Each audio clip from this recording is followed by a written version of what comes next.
Alrighty. Hi, everyone. Welcome to your Human Design Branding by Design event. What we're doing today is we're workshopping, really, and we're going to have a little bit of a play. I have everyone's details with me. So anyone who's willing to play, I'm going to pull your details up online and we can play around as well.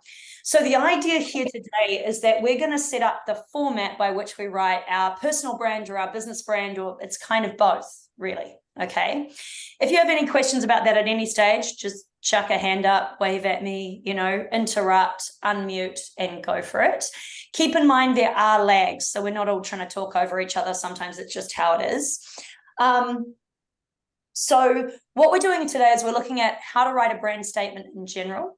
So understanding that a brand statement has a purpose, it speaks to the world about what we're doing, why we're doing it, and who we're doing it for. And for those of us who's really new to human design, who's never really looked at it before, little bit, are you familiar with circuitry within human design? So No.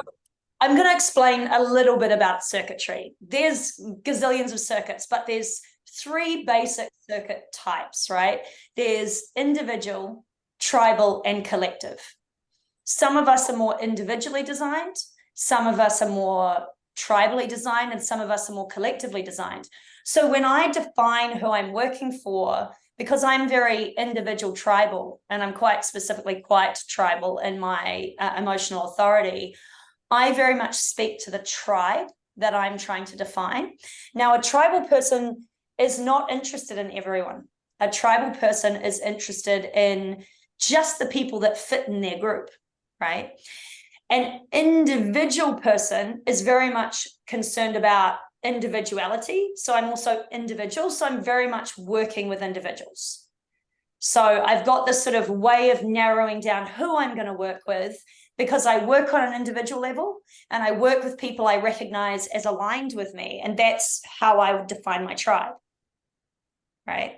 So because I am a person that's here really for individual transformation, I'm all about transcendence. And how I see it is that if I raise my vibration, it's a command to you to raise yours, and that you have to step up. I am looking for people interested in raising their vibration. So I'm ultimately looking for seekers.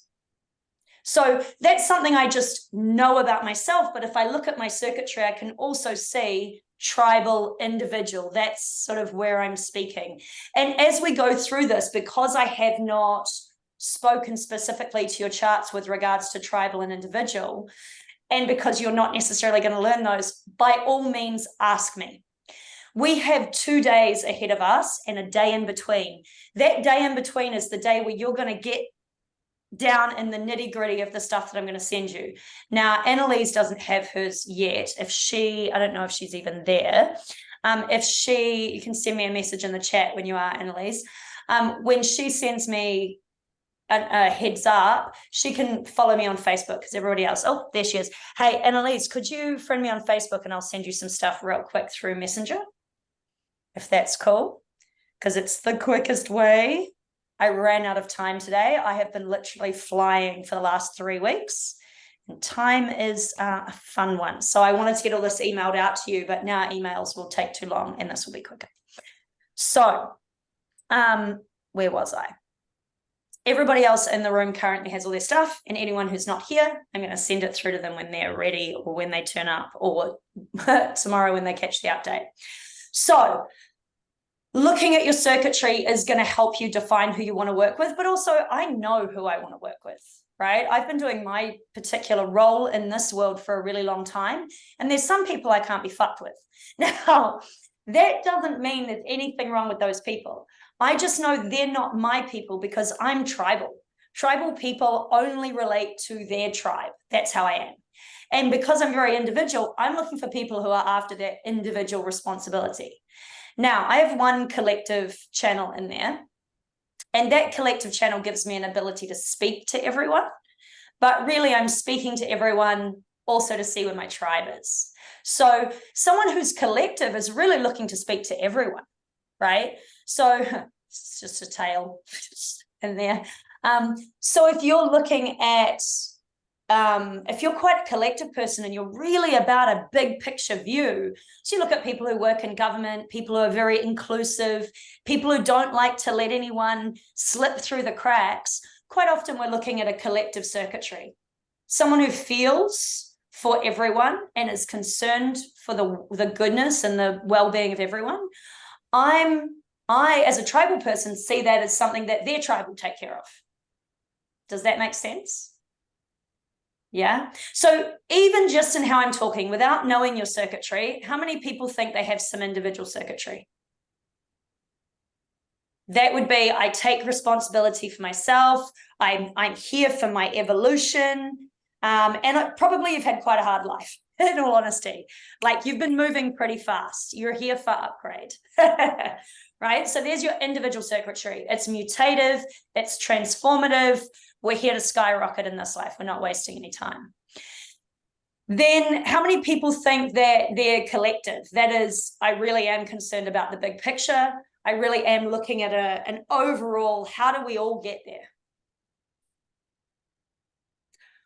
I have a way of sort of looking at that that's a little bit like, I see how we get there, but I'm not concerned about everyone, right? I can see a way, but that doesn't concern me. I'm concerned about this little lot over here because I know if I look after this little lot, it adds into all of that. How many people think they're a bit tribal? They're looking for their tribe. They look after their tribe. Yeah, right? Only because you told me last time. Got it. And I told you last time? Last time, yeah. Yeah. Did you have the 4919? You do, don't you? Yeah. It's a very tribal, social. I mean, it's got a bit of a socialist tendency to it, that particular line, but it's still tribal. I mean, it would kill you to look after everyone with that, you know. So that's a cat. Okay, so moving right along. So just thinking about who you want to work with. Also, like I said, my work in this life is very much about transcendence and seekers and expansion and all that sort of stuff. So I've defined my crew as seekers. Now that's over time. Originally, I was like, anyone who wants to upgrade, anyone who needs help. Okay. That I realized was everyone. And Erin doesn't want to work with everyone anymore. It's too hard. Okay. So think about this too, that your brand statement is going to evolve as you evolve. And as you start to realize you want to narrow things down a bit, or expand it out. You may find you made it too narrow initially and you come back and you go, actually, I want to work with these people. Or you picked a poor group and now you want a richer group. Or you picked a richer group and now you want to be more attainable to everyone. Right? So some people will be like, my teachers will talk about working with high level entrepreneurs. That's something they would talk about. Adrian, what kind of people do you work with?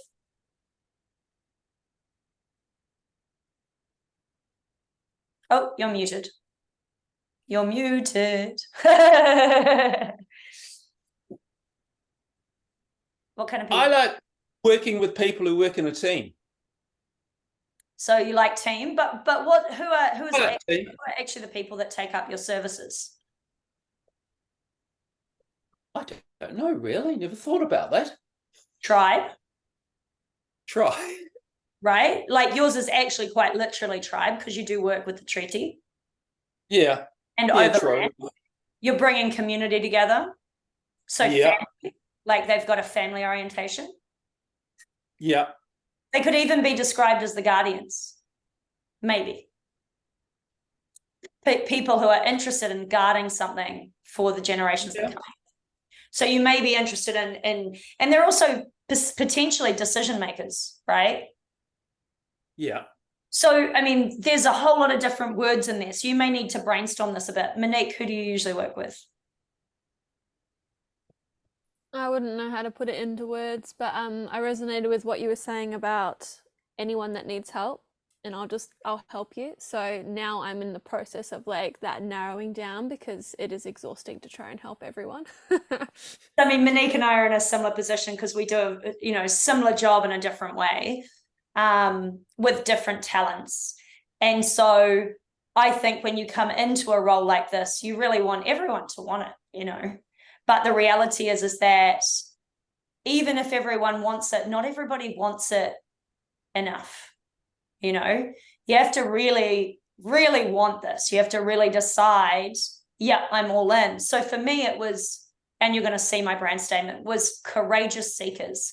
I need people with courage, because also what I know about myself is I'm thunderous, and just let Neil in, and I don't take any shit, So, and I don't want to, because I know that if I do that, it's not actually serving the other person. So you'll talk, I mean, Adrian is one of my clients, for example. And so he's been with me for many years, and we speak really straight with each other. But the way it works is we get to be brutally honest. We get to tell each other to piss off. And as a result, we can move faster and we can cut through all the shit, right? It's probably gone silent again. We'll just have him nod. I don't think we've told each other to piss off, though. No. Not yet. Oh, well, no, maybe only in jest. That could be. Yeah, that definitely could be. Yeah. But also because we understand like that there's going to be honesty, but nothing is actually personal. It's not about personal at all. So that's the kind of person I love to work with. And I often refer to Adrian as my Superman, because he really has superhero qualities to me, the way he's seized it by the horns. So, Neil, oh, hello, Diana. Neil, if you are, hey, hi, everyone. If you aren't my Facebook friend, do you use Facebook? I don't know. Do you use WhatsApp? Yep. You do. Cool. I will WhatsApp you. Yeah. Sorry, I'm late, by the way. I thought it was 7:30 for some reason. Oh, that's okay. That's for some reason I did too. And then I was like, I don't have as long.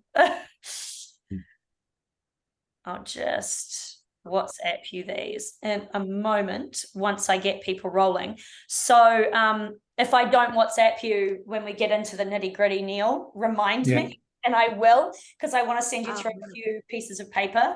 I'll also email them out to people afterwards as well. I just started to run out of time. So everybody else except for Annalise and Neil will have their papers, and I'll make sure they get them in this session too. So thinking about the people that you want to work with, and or not just want to work with, want to relate to in life.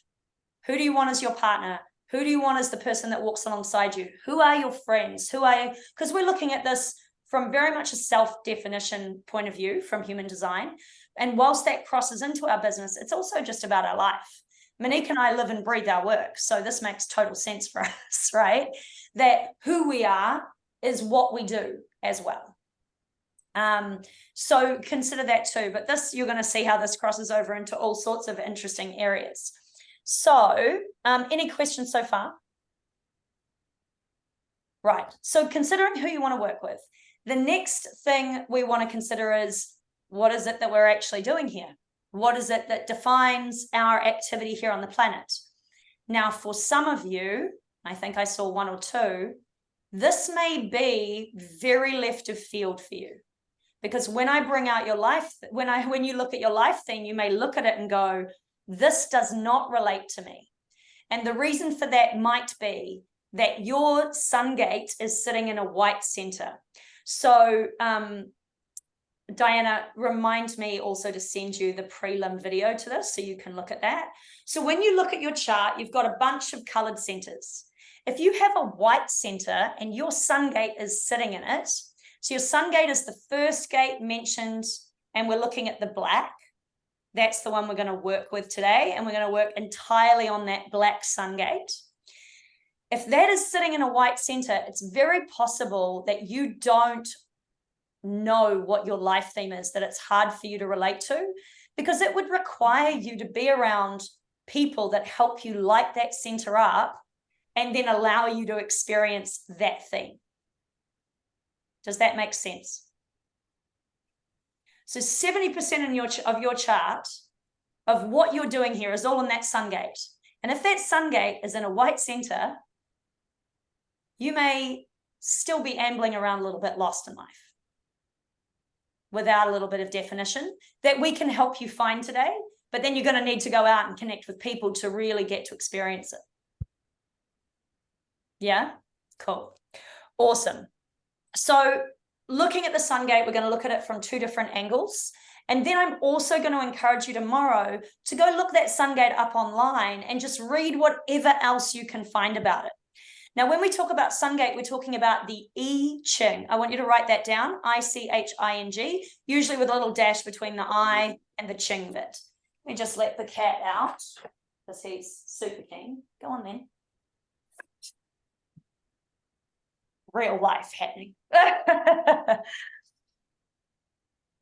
So write down I Ching, and you're going to want to go and look up your sun gate and read everything you can about it, because what I want you to do is flood yourself with everything about that gate, and then I want you to start pulling bits and pieces out that sound good to you. And if you don't relate to your sun gate, I still want you to pull out the bits and pieces that sound good. Now, I taught this course in person a few months back, and I had someone who hated their life theme. Like, he literally sat there and sulked. Is it the 3rd black box? I feel like that's a good question, Yuki. Can we answer Yuki's question and just ask her to share her screen? Have you got my screen? Have you got a screen back, or you want to show me? Yeah, I can. Hold it up to the camera. I forget how to share it again.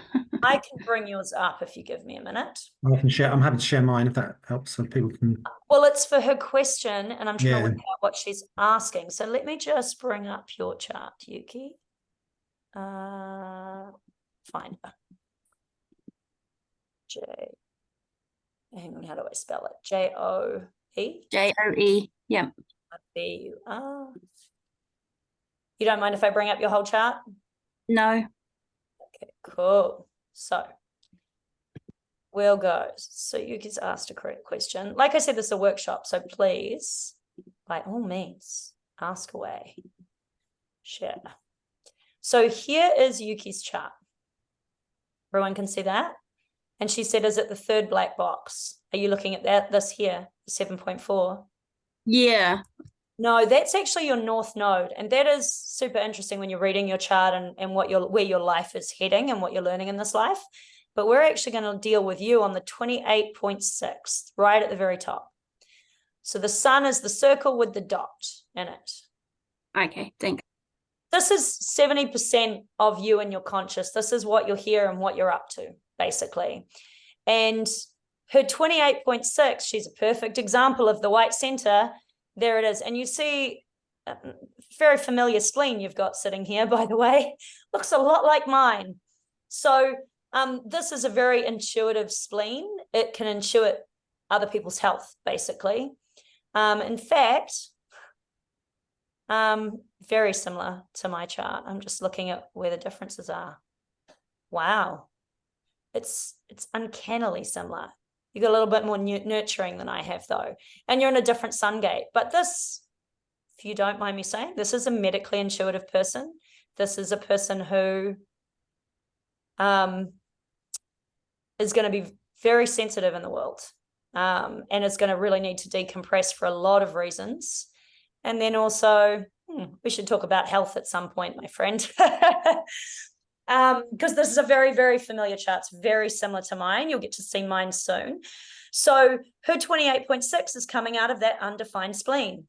This is a wisdom gate she carries for people's health here, but also, unless she's around people, she may not know what this is about. She may not have experienced this.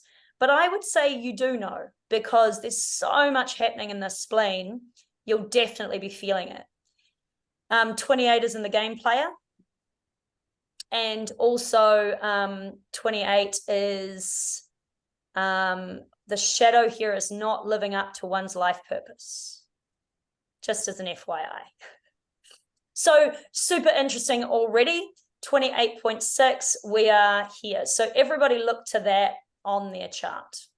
I have printed off all the relevant pages, or rather copied all the relevant pages for you guys. Let me just go here. Yes, I'm here eating dinner. Excellent. Okay. And did cool. Annalise is sent. Awesome. Thank you. Right. So the other thing that is going to be relevant, so is this 28.6, we're going to look at the line for her. Yuki is going to go to the gate 28. She's going to read all about it. And then she's going to go to the bit where it's 0.6. I'm going to show you what that is. She's also in the 6.2, right? So she's a 6.2. This 6 line, which is an interpersonal line, so she's going to have an interpersonal life theme. This 6 is the role model. And this has great oversight. So I'm going to teach you also, and you're going to want to write down, because I haven't actually written it in the notes, but it will also be in the recording. You're going to want to write down when I talk about the line numbers and overall what the line numbers mean and how they work. I'm a 1-3. So my conscious is in the 49-1. As a 1, I'm foundational. I build the foundation. That's what I'm here to do. I build the foundation for everybody else to stand up on. In a 2, it's the natural, it's the playful, it's the person who comes here to play with all the bits and pieces and connect stuff together and mess around with it. It's the person that tinkers in the basement and creates genius, right? It's the inventor. The 3 is the experimental, the person who can pivot quickly but sticks their hand in the fire, pushing boundaries, testing limits, seeing where the new ground, they're groundbreakers. So interesting to know the different lines, right? In the 4, it's the networker. It's the opportunist. It's the person who brings their friends together to create a team. In the 5, it's the genius with oversight. It's the person who has the answer. It's the problem solver. It's the leader. It's the teacher. And in the 6, it's the role model. It's the person who can see the big picture. It's the philanthropist, right? Their view is far and wide. So having an idea of how these line numbers are going to work when you're writing your statement, I come here to build foundation. You will see that clearly in my brand statement. A 2 comes here to bring their genius, to play in the new ground and work out how to use it.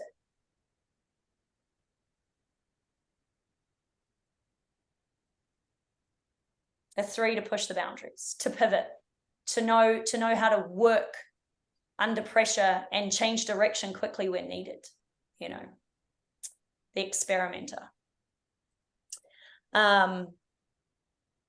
I mean, every 4 you'll ever meet, they will want a hug.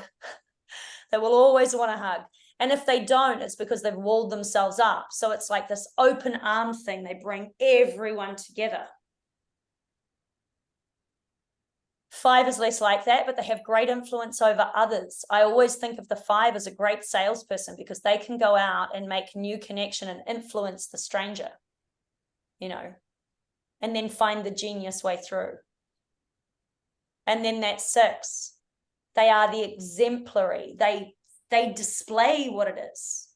So the 6 is an interesting life because it takes them a while to get there, but I would still use that high vibration when you're writing your brand statement, because that's what we're doing here today.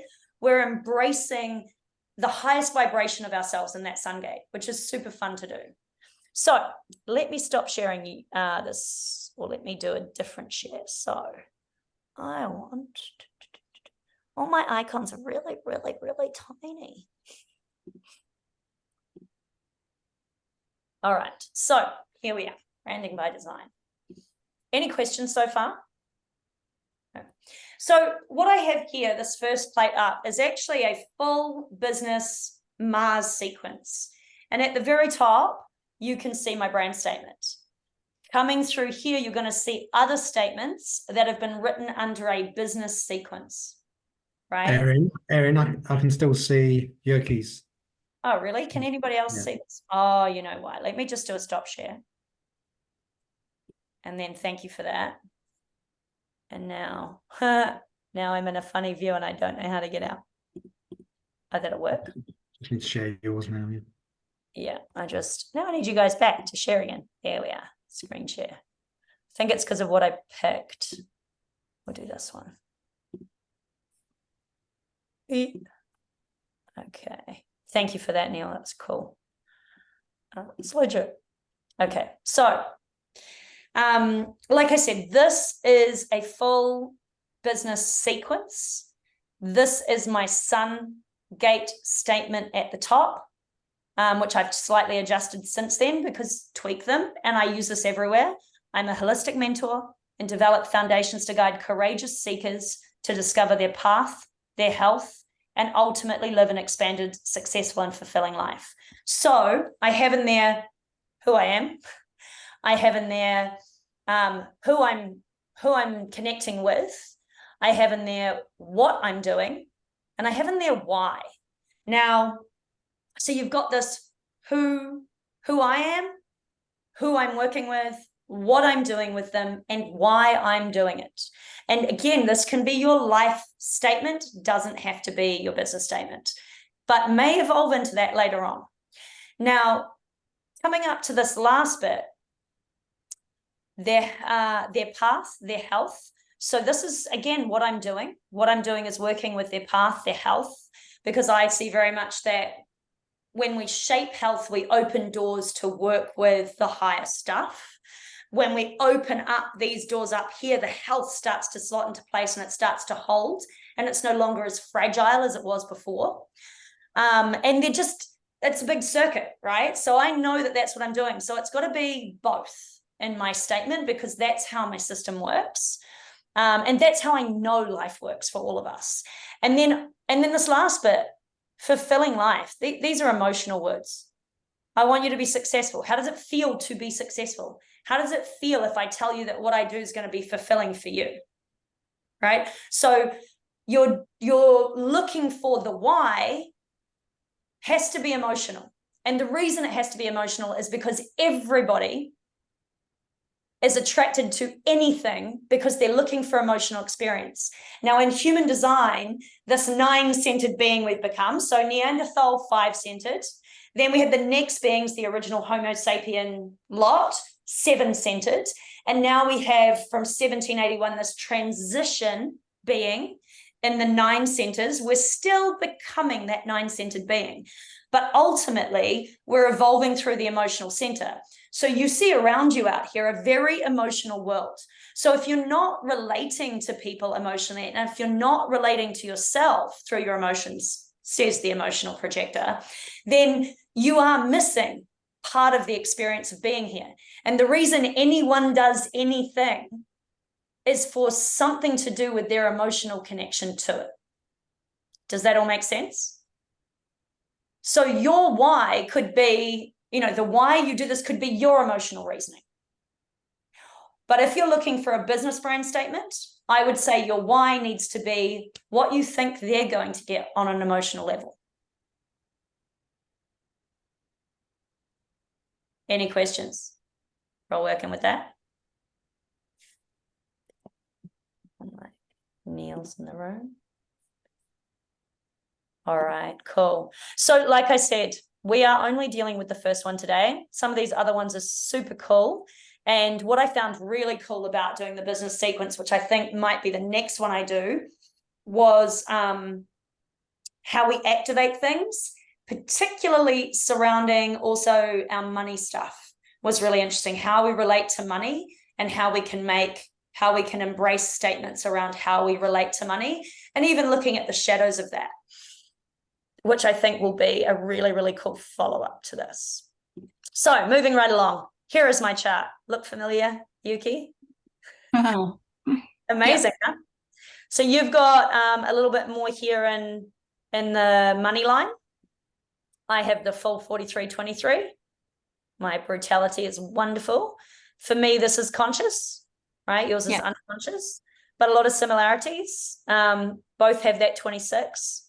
So wants and needs of others. Both have the 14, but mine's in the millionaire's line, the 14.6. You see, because it's the highest viewpoint on that mutation, right? So 14, the 14.2 is base metal into gold. So where we see a 6, we're looking at, in any of these numbers, we're looking at that big overview. Where we see a 1, we're looking at someone building a foundation, right? So if you think about it like a house, it's like, here are my piles, that's the 1. Here's my roof, and I'm standing on it, you know, that's the 6. And all the bits in the middle. So that 2 is throwing planks down going, how do we build a floor, you know? So my chart, 49.1, there it is, the gate of revolution. The gate of revolution, I'm a 1-3, this is a personal profile, so we know that my life theme is also going to be personal. There are 12 different profiles, of which most of them are personal profiles.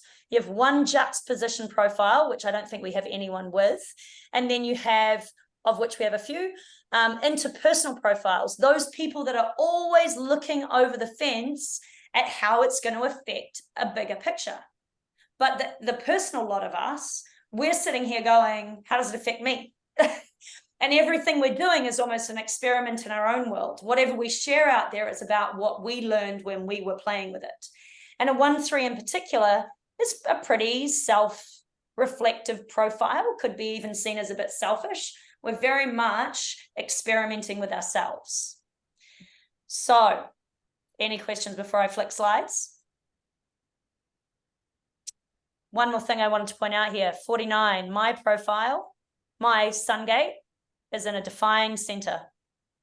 So when I found out what my life theme was, I knew that that was me. It very much rang true for me.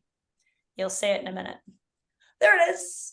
So you're all going to get a page like this. Neil, I will send you yours, and Annalise, I will send you yours too in this session. So the personal life theme of explanation. Your constant impulse in life is to inform and explain. Hi, everyone. Welcome to my session. Sometimes you get quite attuned to what you are saying, while at other times you and your audience may wonder what on earth you are talking about and question how you know what you are saying. Within you resides the ability to transform people's lives. Your gift is to be able to communicate with a wide spectrum of people. Your challenge is to make yourself understood. You can be said to have a tendency to blurt things out. This blurt things out is actually referring to my 43-23, which is interesting. And many times you find yourself saying things that have little correspondence with the thoughts and expressions of other people. Developing the ability to be comfortable in conversations can take practice, especially when you have so many insights that demand expression and explanation. So there are 192 life themes. This is in the gate 49 explanation 1. So you're going to find in other gates there are other explanation personal life themes, but they will have different expressions. Within that first paragraph, you see it goes straight into one of my shadows, right? Feeling comfortable, even though I'm a bit of a weirdo and I have a tendency to say odd shit, basically. What was that, Neil? So keeping that in mind, that within this, there's a nice little hint there as to some of your shadows. This is more than just your brand statement. This is also your entire life theme that you're going to be sent. And I actually love to work with the shadow, because once I work with the shadow in something, I release energy. Once I start to overcome it, boom, it's another level up. It's a little bit of dis-ease that gets to have some light shed on it and no longer has any hold on my energy, right? Because the reason we have energy issues in this life, I mean, projectors have energy issues for lots of reasons, but the reason we have energy issues in this life is actually mismanagement, right? So, and shadow, pinching the light. So there's another bit in here. An essential part of communication is about the sound quality of my voice. So I've spent a lot of time speaking in my 42 years. In fact, I started speaking before I could walk. And by the time I was walking, I was speaking in whole sentences. So And I believe my first word was boat. Sorry, mum and dad. So down the bottom here, this bottom paragraph speaks directly to my sun gate itself. So this is almost like the general life theme of explanation, largely. And then it comes down into how the sun gate is affecting that. You have a drive to express principles that carry relevance and value for the world. Revolutionaries can live in a constant state of emotional anxiety if they are not careful. Here's another shadow. That's the wonder of the adrenals, especially if they perceive that the principles they espouse are not being honored by society. The great reminder for you is you have 3 potential levels of your expression. Reaction. So this gate is known as the gate of no. When I'm very exhausted, I say no to everything. Revolution. That's fuck it. We're going to turn it all upside down and change everything. And the rebel. And the rebel is, I don't care. I'm doing me. Right? So what I'm teaching my clients is essentially how to be their own rebel, how to be themselves. A rebel isn't necessarily someone who goes against the grain of everything. A rebel is someone who doesn't conform. They do them. And then reaction is an unconscious habit, often illustrated with a knee-jerk no. Revolution can be dramatic, but easily gets locked in a no-win confrontation and stalemates. As the rebel, you choose your own path, aligned with your own clarity and principles. When those principles are fully comprehended, you engage with your type and authority, projector and emotional. So I need to engage with the fact that as a projector, I need invitation before I go blurting things out. And by the way, anyone who's my client quite often gets lumbered with the fact that they gave me an invitation for life until they tell me to piss off. And then my authority, which is emotional. So just because I get an invitation doesn't mean it's the right time to speak. A lot of people invite me to things, but they're not good invitations for me because they don't feel right. Yeah.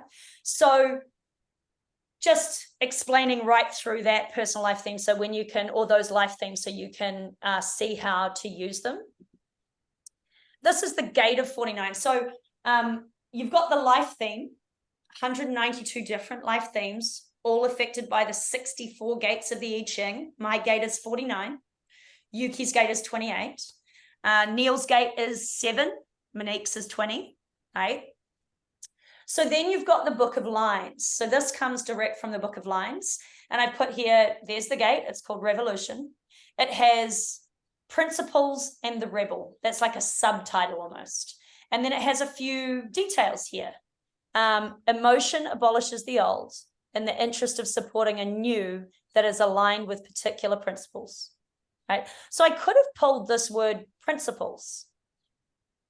Right? I build on principles, or I establish principles for people to live by. Like I could have gone that way. Yeah. To me, principle and foundation with that one vibration worked pretty well.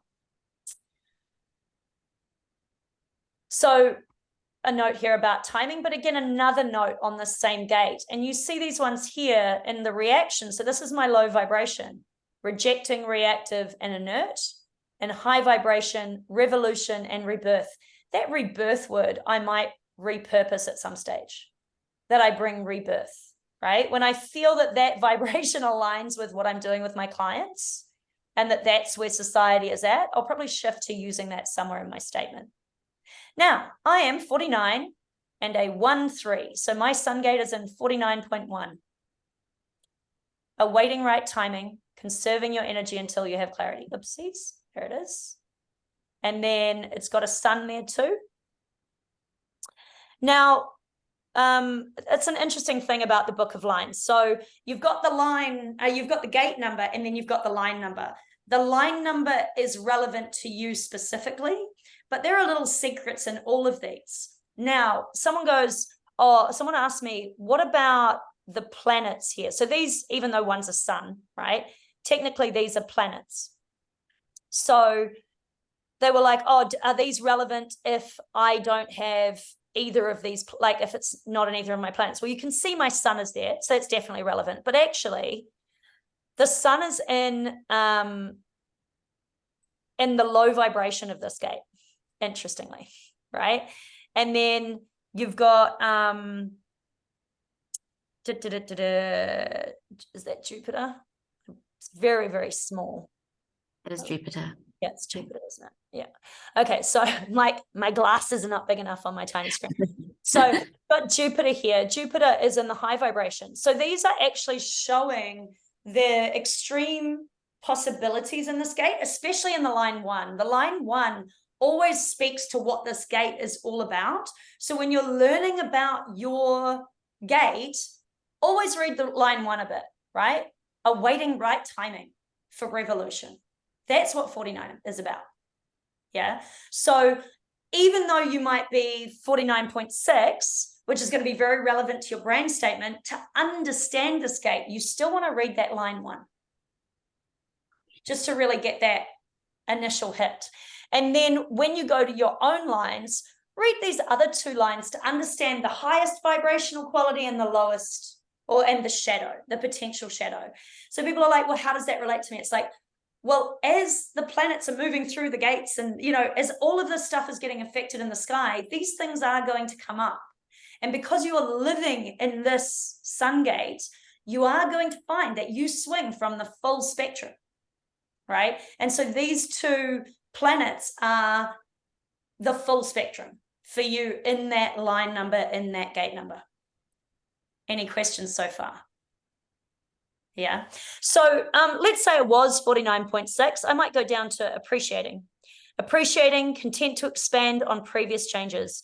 With all changes, further growth is possible when everyone adjusts to the new circumstances. So the catch there is when everybody adjusts, all changes give the possibility of growth. So it could be that in the 49.6, this person would be talking about how they bring growth through change. Does that make sense to everyone? Yeah. So coming back to mine, I'm a holistic mentor and medical intuitive. This I've added in as this has started to become more and more enveloping in the way that I work. I develop foundations. I develop principles, it could be, to guide courageous seekers to discover their path, their health, and ultimately live a successful, expanded, and fulfilling life. Now, to get to this took me like 3 iterations. Yeah.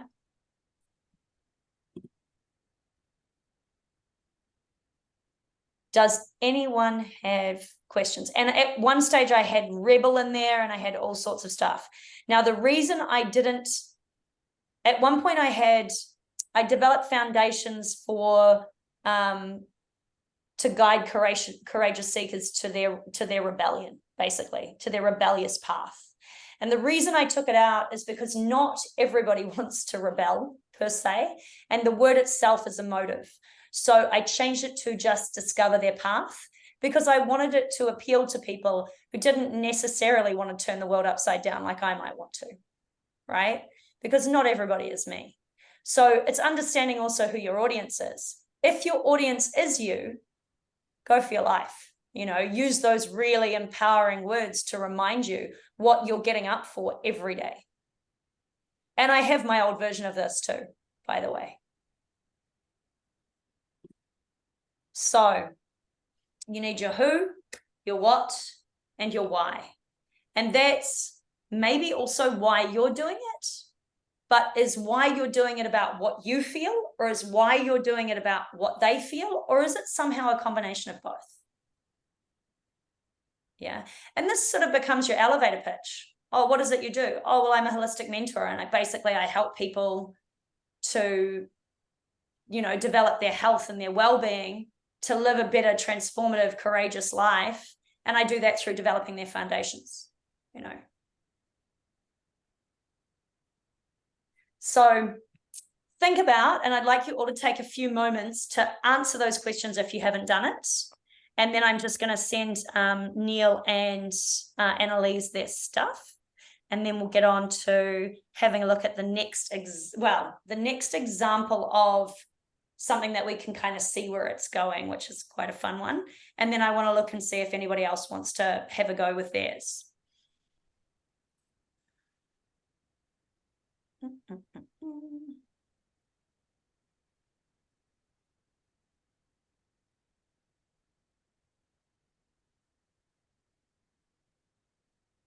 Neil, do you have a picture of the Style Council on yours? Is that right? Yeah. Cool.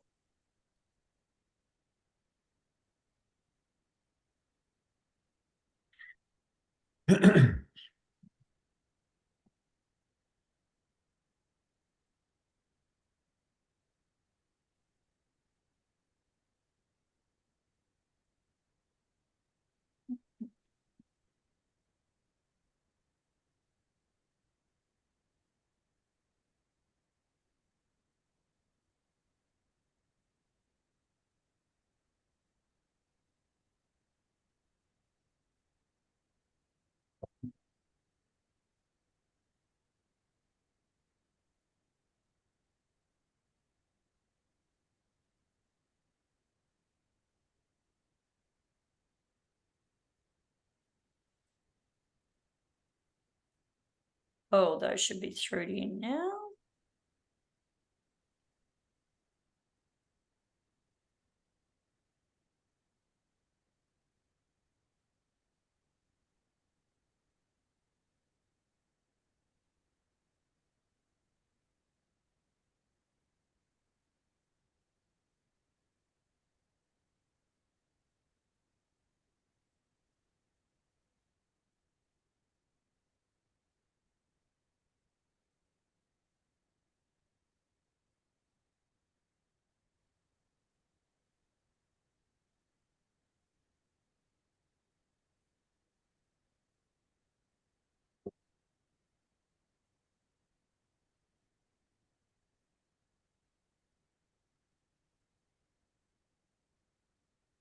And Annalise, you work at Kilmarnock Hope's home, is that right?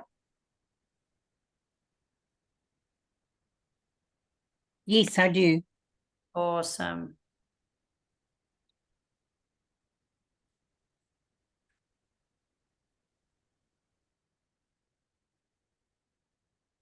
And yours was in 59.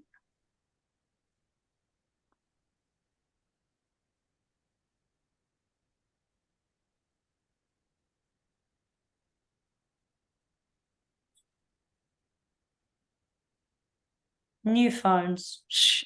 All the settings are weird.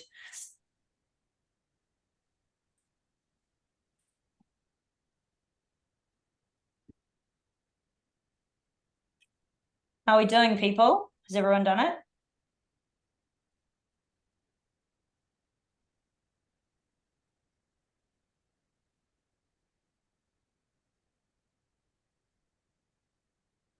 Total silence. I'll take that as still thinking.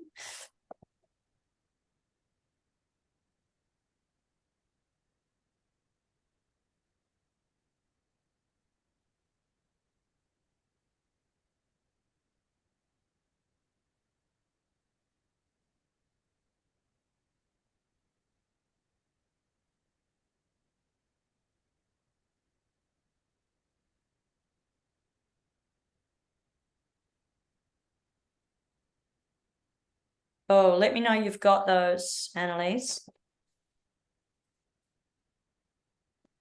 And Neil.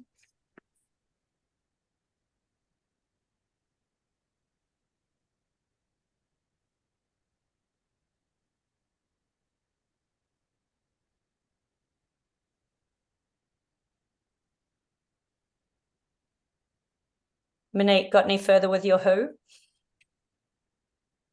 Nope.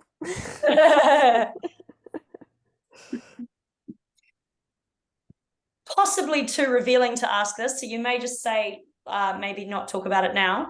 But one of the ways that I went about this was, what was the problem that I was having with the expansive range of clientele that I had?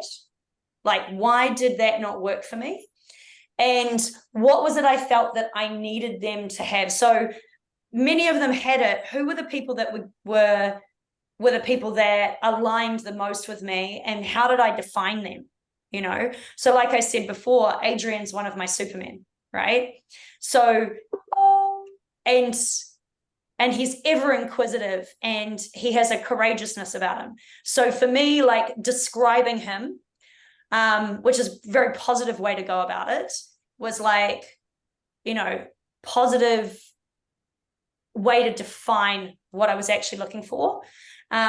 Also because one of the things that can be problematic is when you've expanded so wide, then you've got to be very careful about price ranges and stuff like that when you're working. And so when you're super wide, your price range goes from $5 to $100. It has a tendency not to hit up into the $10, $20, $30,000 marks. But when you're looking actually to get people up in that higher realm, it's like, okay, if I'm looking for that, even in my low ranges, whilst I'm happy for anyone to come to those, the people I'm trying to attract are the people that I'm trying to get over there, right? Because those are the ones I'm going to work with one-on-one. Because that's also the price range that I need because of the energy that I'm expending, because of et cetera, et cetera, et cetera. I like to have stuff that's attainable to everyone, but I don't want to necessarily work with everyone because I just don't have the time and the energy. And so for me, it's very much like, I really love going and teaching classes. I really love, it's like sets me on fire. But what I don't love doing is dealing with people who aren't ready for that one-on-one work, which is infinitely more potent because it's only them in the room. So they need to be ready to hold that energy. So they're already on some level, they've already done some of that internal work. And that's why I chose seeker.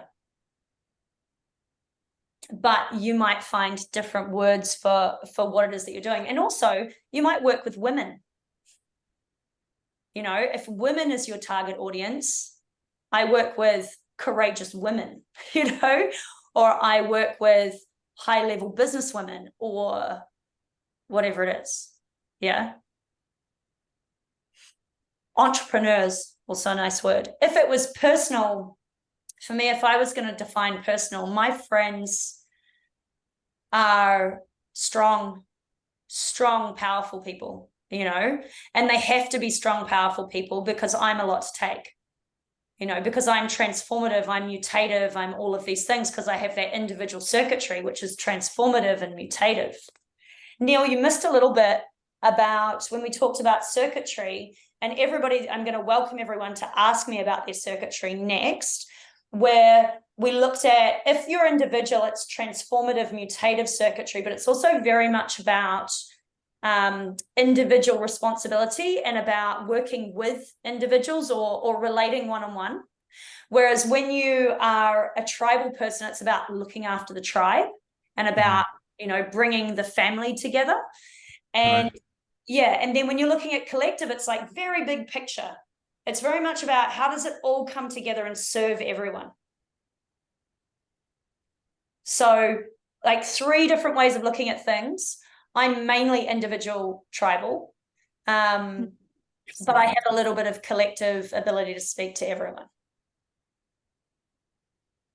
Did someone have something to say? No? All good?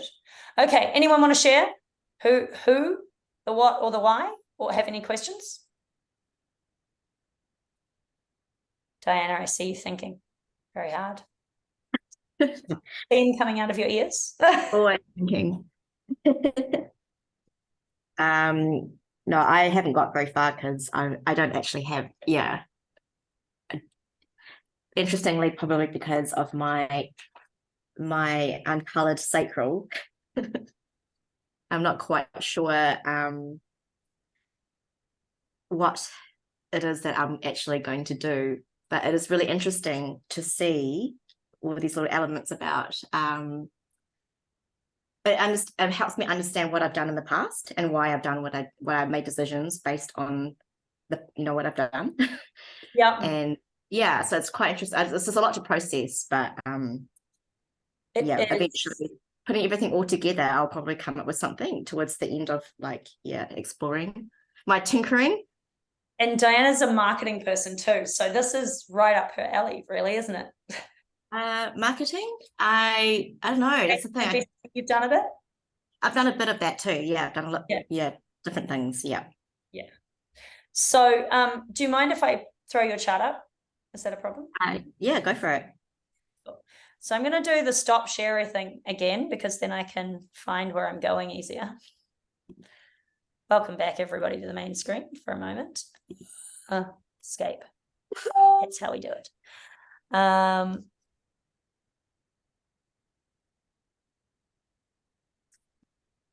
You know, I've got so much open on here. The easiest way to do this is this way.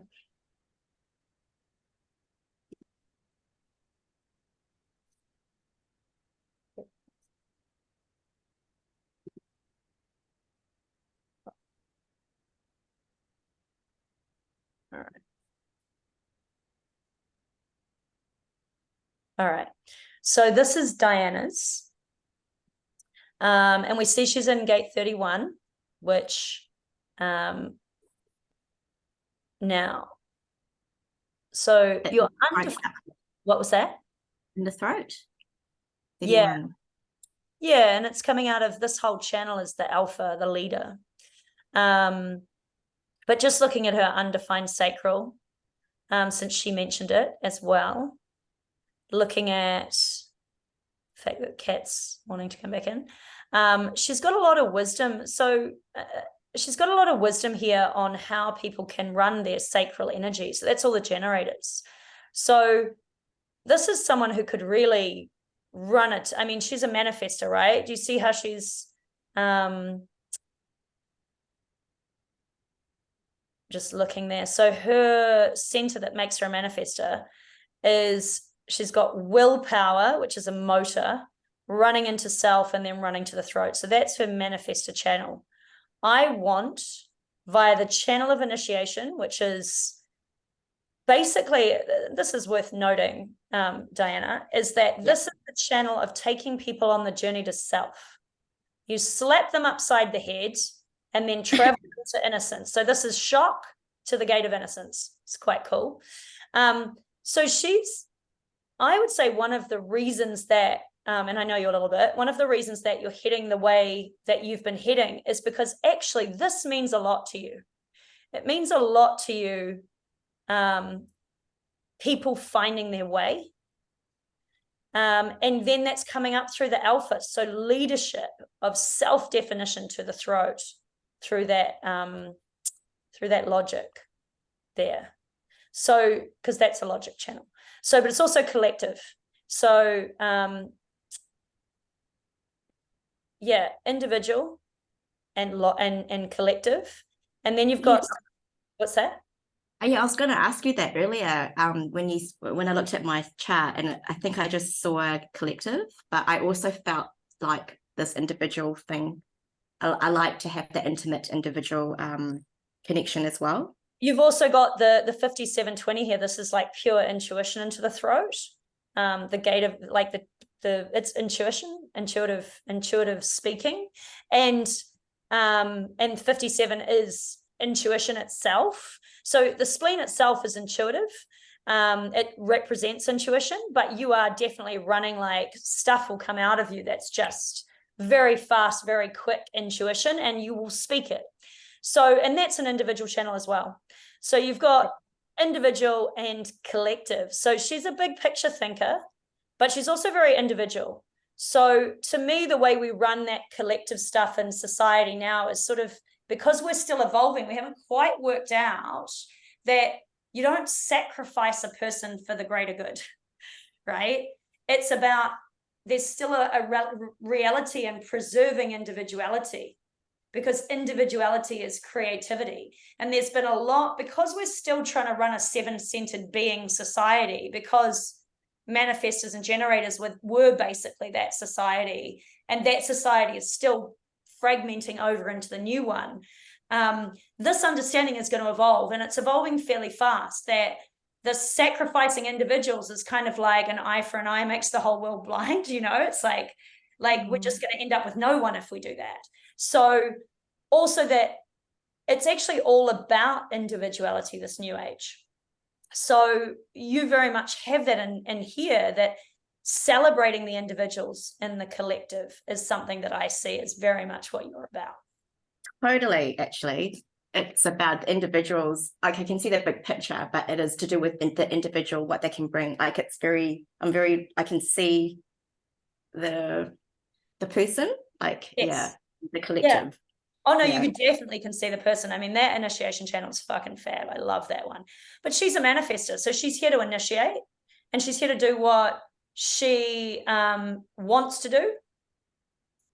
And what she wants to do is very much, I mean, it's a lovely version of a manifesting channel there, because what she wants to do is she essentially wants to wake people up to themselves, so that we can have a beautiful rainbow of a society, basically.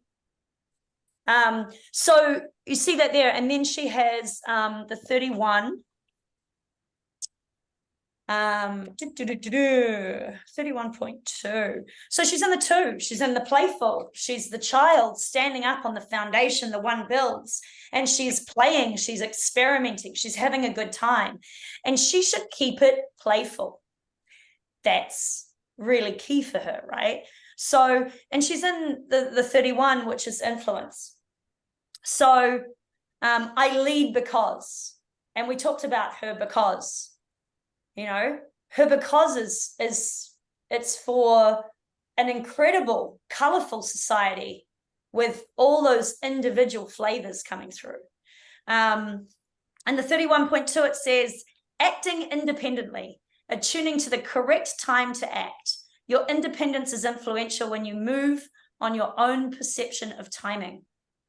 So this is a manifester. She doesn't need anyone, but she has all that wisdom there coming out of her sacral on how to run a team, how to run her generators, and manifestors make magic. And, you know, she can do her own thing, but she can also bring that wisdom in to get the team moving, and then she can go off and do her own thing. So there's something to be said there about, what do I see? It's like it's a contractor who comes in and fixes the team, basically. This is the contractor and comes in and goes, do you realize that you're suffocating your individuals? You don't know how actually to push them forward as individuals so that they can bring something together as a whole. So she could potentially take in the purpose of the business or the family or the friend collective and go, hey, I bet you do this all the time, right? Hey, you're not actually holding space for that person and who they actually are. Don't you see where they're coming from? Or see their potential, or see like Their potential. what their value or what they can. Yeah, there's a lot about that kind of stuff. Exactly. It's fascinating. Sonia 31, a 2-4, so she's a personal profile. 2-4, the shy flirt. Princess Diana was a 2-4, you know, that batting her eyelashes and looking up from underneath them stuff. I love the way she does that. It's so 2-4. It's just insane. Where are we? Personal life thing. Oh, the unexpected. This is a Buddha life. This is, I mean, she's a manifestor. She can show you how to do shit that you would never believe would work. And she can make it happen and you may never be able to make it happen. This is a person who can bring in just make anything work. And you'd be like, there's no way that's going to work. Get off her coattails. She can make it work. Hold on for the ride. Enjoy. So the unexpected is very much about showing people multiple different ways of doing shit that they would never expect. It's taking them on unexpected pathways. It's explaining it potentially in multiple different ways as well. And she's in a logical channel there with that as well, with that 31. So let's see what it has to say about Sungate 31. You have the ability to influence and give instructions because people are drawn to what you have to say. You might find yourself propelled into leadership roles because it's a leadership channel, right? unexpectedly and without prior warning. When responsibility is suddenly dropped into your lap, you probably have to grow up fast and see your influence develops very quickly. So the shadow here, or the warning here, is she's very influential. Watch out. And that's a manifester. Hitler was a manifester. Like a lot of the great world's chaos creators were manifestors. Also, Yogananda was a manifester. And if you read Yogananda's book about his life as a yogi and how he just trusted and shit just happened, it's such perfect manifestation. It's insane, right? And he could initiate, which is something a manifestor can do. So when situations suddenly shift and you are thrust into positions of influence, appreciate that it is your nature to be able to manage these changes. So what this is saying is, relax, bitch, you got this. Okay. And I would be pulling that out. That's awesome. Like I can That's my brand statement. yeah. Relax, bitch, I got this. Look, I would sometimes say that to people. That would be my way, but of course, 43-23, right? Finding right allies, remembering your zest for life. That's the 2 coming in. Zest for life, playfulness, and using your imagination will enable you to turn around challenges that at first glance look impossible. So this is saying nothing is impossible for her. How many people would you love to have around you who could fix anything? So your type and authority. So she is splenic. So she's a splenic. She's an intuitive manifester. And herein lies the problem. She's got a very, very clever mind. It's always working. Don't argue with her. She's always got an answer, and she can turn your argument around in a heartbeat. But for what purpose, right? Because her spleen is the one making the decisions, which means it's the very, very, very first feeling she has that's going to help her decide, is this for me or not? If she thinks about it and stews over it, waste of her time. She's also a manifester, and she can do it all on her own, right? And it's about what she wants. It's about what she intuits and what she wants. She's essentially kind of got a play of a couple of different centers there helping her define things. And there's self-definition as well. So what speaks to self? But there's the clue, is that channel of initiation. So does that help with that a bit?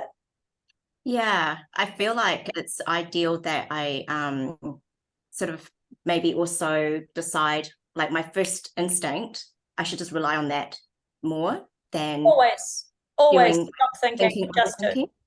Yeah. Mm.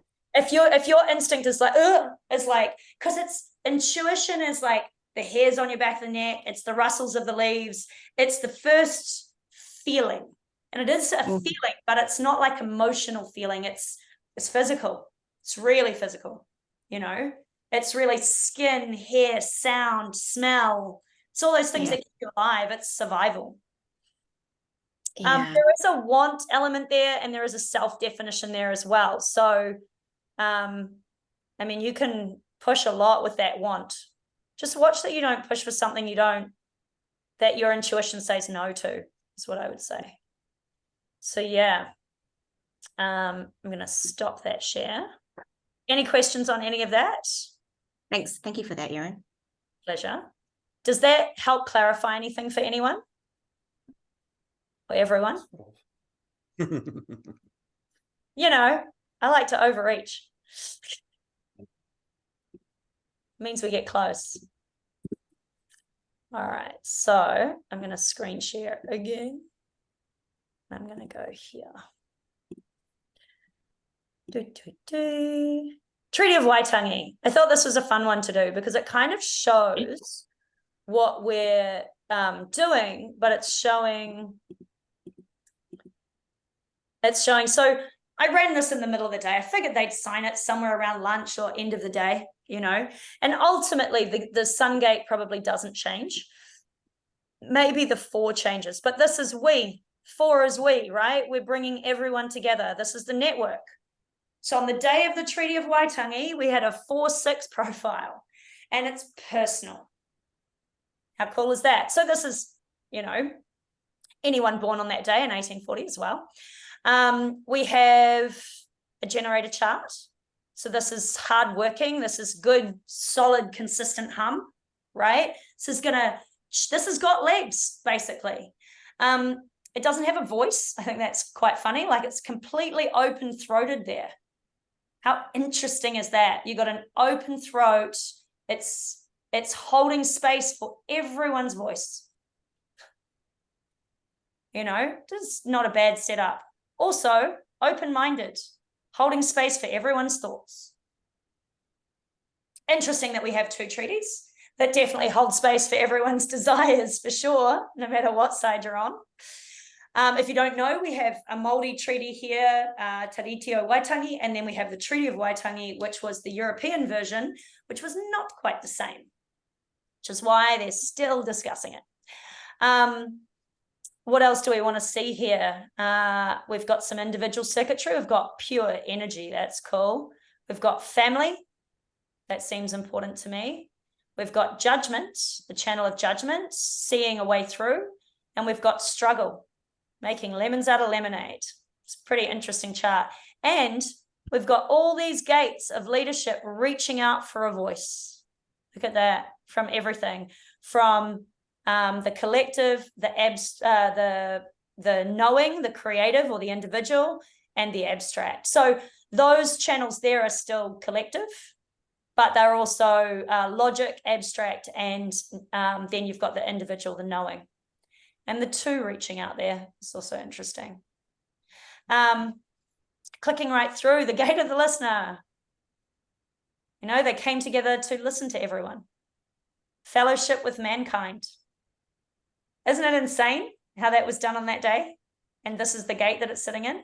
And it was the 13.4, the whisperer. The possibility of hearing life at a very deep level. Your sensitivity to hear at great inner depth is exhausted when espoused to plain noise. And so basically it's throwing up that shadow here. When people are all shouting over top of each other, then you're going to get exhausted. And they're still shouting over this thing, right? They're still arguing over it to this day. And I've got to say, as a white girl, I'm exhausted. I don't know about the Māori. I think they're probably exhausted too, right? So that's very interesting that that's where it lands. Holding dearly to those who honor your nature or actively seeking solitude and silence. So that's your high vibration. Becoming exhausted and overcommitting, you eventually crave times and places of solitude. So this is a really interesting solitude thing coming up here, that people are going to retreat. People ultimately are going to retreat from the tribe over this. It's going to cause separation. It's going to cause more individuality. And that it's going to cause exhaustion, that there's a shadow of overcommitment, promising too much. And I think both sides probably promised too much, or at least feel they did at some point, you know. The direction of the Sphinx. So the Sphinx is directional. And it's a personal life theme because it's a 4-6, which is a personal profile. And remember, it's all about bringing together. Direction is your purpose in life, whether you are finding a direction for yourself or showing the way for others. Many will see you as a lighthouse that allows others to find their own bearings, right? So this was a treaty that was burnt, rat-eaten, water damaged. They really looked after it. Oh, and never ratified into law. Then the Queen decided to write like over 150 enactments to just take land from the Maori that overwrote the treaty. So implying actually that it was in law, even though it was never ratified, right? And ratification means to actually make it law. That's what ratified means. So super, super interesting. At times you find yourself pointing a way that defies normal explanation. But if you are true to yourself and your creative impulses, the direction will be the right one. On our planet, the Sphinx in Egypt symbolizes an ancient, forgotten, yet ever constant mystical guidance. towards something greater than ourselves. Somewhere in your being, you remember. With your conscious sun gate in 13. So this is a storyteller gate too. This is in the channel of the prodigal, the 1333. I run this channel. And basically what this means is that this is an I remember quality, or I forgot. You are deeply attuned and constantly listening to people and environments. You can be a magnet for people who are lost in their lives, whether through temporary confusion or some disconnection from their sense of purpose. Having people presume that you are ready to hear anything and everything they say is going to distract you, unless you are clear about what you hear, that what you hear resonates on some level within. Often you will realize the significance of a particular story or incident only after it has happened, and you can then readjust your inner compass according to your growing life experiences. So, I mean, if you know anything about the history of basically compensation for all the things that went wrong with the treaty, they bought this piece of document, or this what was left of this document, back, and now the other version of it that was written in Māori that is, you know, slightly saying something different, and basically went, how do we bring the direction back that was actually intended and that was actually promised? And they've actually found new direction through that. So the treaty's life purpose, and the Treaty of Waitangi, the day that it was, the Waitangi Day itself, was all about defining the direction of this country and of the people that were going to live on this land. And ultimately, when things got a little lost, it was going to be the thing that brought people back. So interesting. You can do this for countries, so you just do this for America. It's super interesting what America comes up with. So does anyone have any questions about their designs and how they're going to go forward and do their next part? So your next part is to define your who, what, and why. And it's also to pull apart your sun gate in every way you can. Now, remember I said, so just going back to that first line on the gate 13 for the Treaty of Waitangi, for example. 13.1, being open, right? Being open, relating to and communing with everyone equally. That is the definition of this gate. That line 1 tells you everything that it's about. And then you go to what's relevant for the treaty, which was the whisperer. And to me, that the whisperer also says that which you might miss if you're not really listening. You know, like for a long time, we missed the treaty altogether, and then we missed that there were 2 versions of it, you know? So making sure you catch all the bits and pieces. Adrian's chuckling because this is his area. Isn't it funny, Adrian? It is, totally. Yeah. And honestly, when you, like, you do Oprah, do Madonna, like, go have some fun if you want and pull apart and check out. Because you don't have the books, what you'll be able to do is pull their sun gate off the line. So when you go looking for your sun gate online, because I do want you to do that, you're looking for the I Ching, and you can also look under human design, and you can also look under gene keys and see what you can read in all those different elements, because they all connect to each other.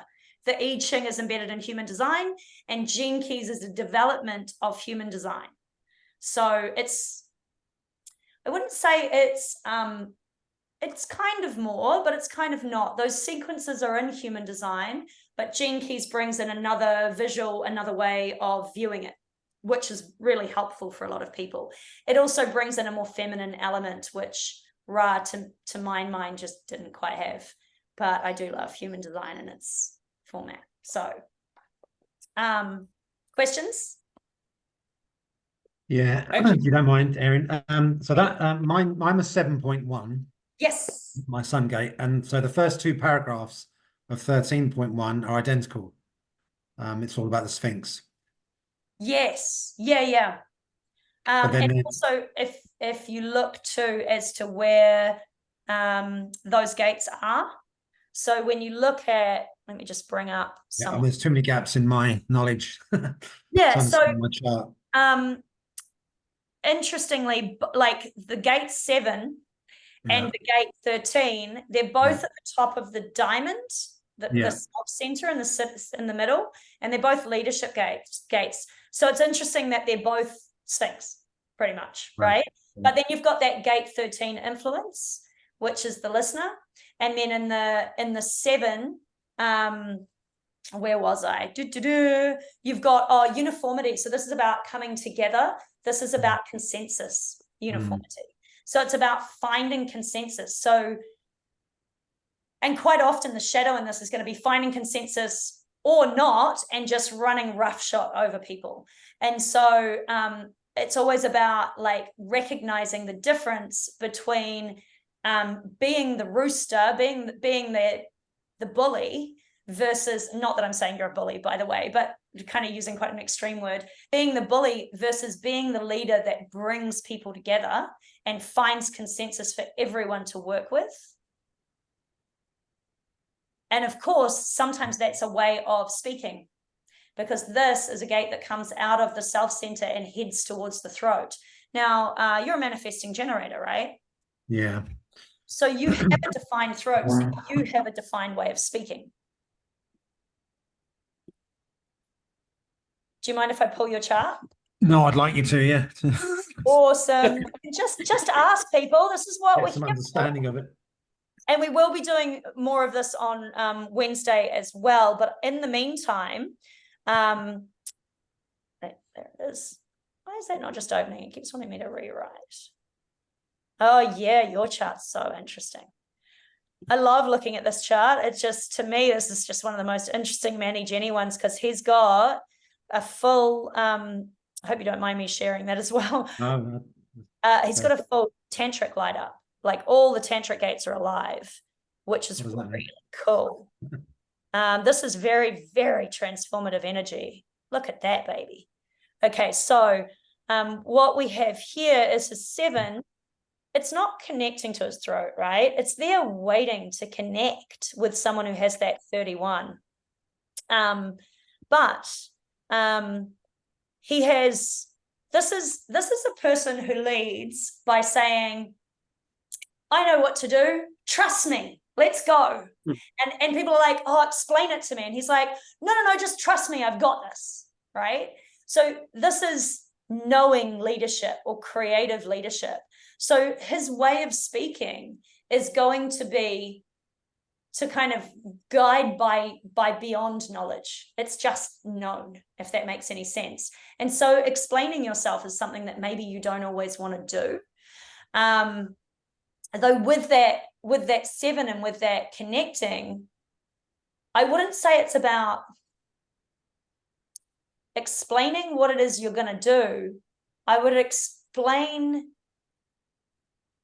how do I put this? This is you speaking yourself, right? And it's that energy, like, oh, look at all that energy coming up from his sacral.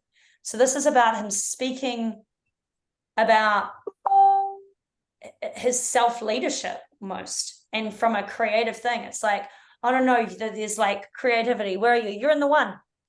Oh, you're 1-3 like me, right? So this is foundational. This over here is experimental, right? So this is someone who's going to make mistakes and he's going to pivot quickly. And he's like, yeah, no, let's just go along. We're going to do it. We're going to experiment here. We're going to build the foundation. So there's that 1 for you as well. And then in that 7, you got to get people on side. You got to get people to consent. So for you, because you're creating foundation and uniformity, and it says being disciplined. Effective coordination relies on the quality of shared commitments. Good leadership is achieved through establishing order by making your intentions clear. There's this quality of rolling up your sleeves in the 1, of like getting your hands dirty, because it's foundational, right? You're going to put your hands in the soil. So it's like, right, I'm going to help you build this. I'm going to show you. I'm going to help you establish the foundation that we're going to use here. Yeah. And you're going to, because you roll up your sleeves, it's like you're going to get people on side that way. And it's self-inspiring as well, self-definition to throat. When you speak from yourself. You know, why this motivates you. That's actually what I'd speak about. This is where the emotional statement comes in. Why does it motivate you to go this way? Right? I know this is going to work. I know this is going to work. I just need to get a few of you on side. Yep, we're going to experiment. Yep, maybe a few things will go wrong. Don't worry, that's the refining process. This is going to work for us. So I help to establish order. I would pull that straight out. In a logical progression. So I'm looking now at the yellow. Oh, you guys can't see that. Let me stop share. And just, I'll reshare again in a minute. Stop share. So you can see this. I'm gonna, oh yeah, I think it's focused on me anyway. So if you look here, I'm gonna go to this yellow box up here. I'm just gonna like see what I can pull out of it. So his guidance and virtue are his high vibrational words. I'd probably write those down. Logical progression, one that stands right out. And this is, I mean, this has this autocracy eventually gives way to democracy, and democracy leads ultimately to meritocracy. So it's kind of saying, like, beyond democracy, there's something else. There's something where we all come together, that this form of leadership is, you're going to bring the discipline, you're going to bring logic to things, because this has got a lot, this is in logical circuitry, right? But it's also collective. It's a logical collective circuitry. So ultimately it's about us all agreeing, because then we're going to have what we need to move forward. So I would be talking very much about, I bring people together, you know, I can bring people together in consensus. And with that, we will have the power of consensus to move on, to move forward, and to create the foundation that this business, this family, this whatever is going to stand up on. Uniformity. And remember your directional life theme of the Sphinx. So I help to bring direction, very simply, by bringing consensus among the team. And he's tribal and no, he's collective and individual. This is a big picture thinker. Yeah, so he's got knowing, he's got mutation there, lots of mutation, creative leadership, and he's got base metal into gold, that channel 14.2 right through the center. So he's mutational, he's transformational, and he's collective. Finding common intent. Moving forward in life is made possible. So now I'm in the white under the main gate. So I've kind of gone backwards. I've gone line up. Moving forward in life is made possible through establishing common consent and promoting shared interests among those involved. Right? So what are the interests? You're coming in to go, okay, what is everybody interested in? And then you feed that back to them as well. The thing with the manifesting generator is they have their own voice. So they don't need to reflect back to anyone what anyone else is thinking necessarily. But then you've got this gate of uniformity. So your intention should always be to bring that consensus in and then speak it. We want to do this. I know how we're going to do it. Follow me. I can outlay the direction and the foundation for that. Let's put the foundations down. Let's lay the concrete. So does that help? I'm going to go to your Sphinx in the 7 as well.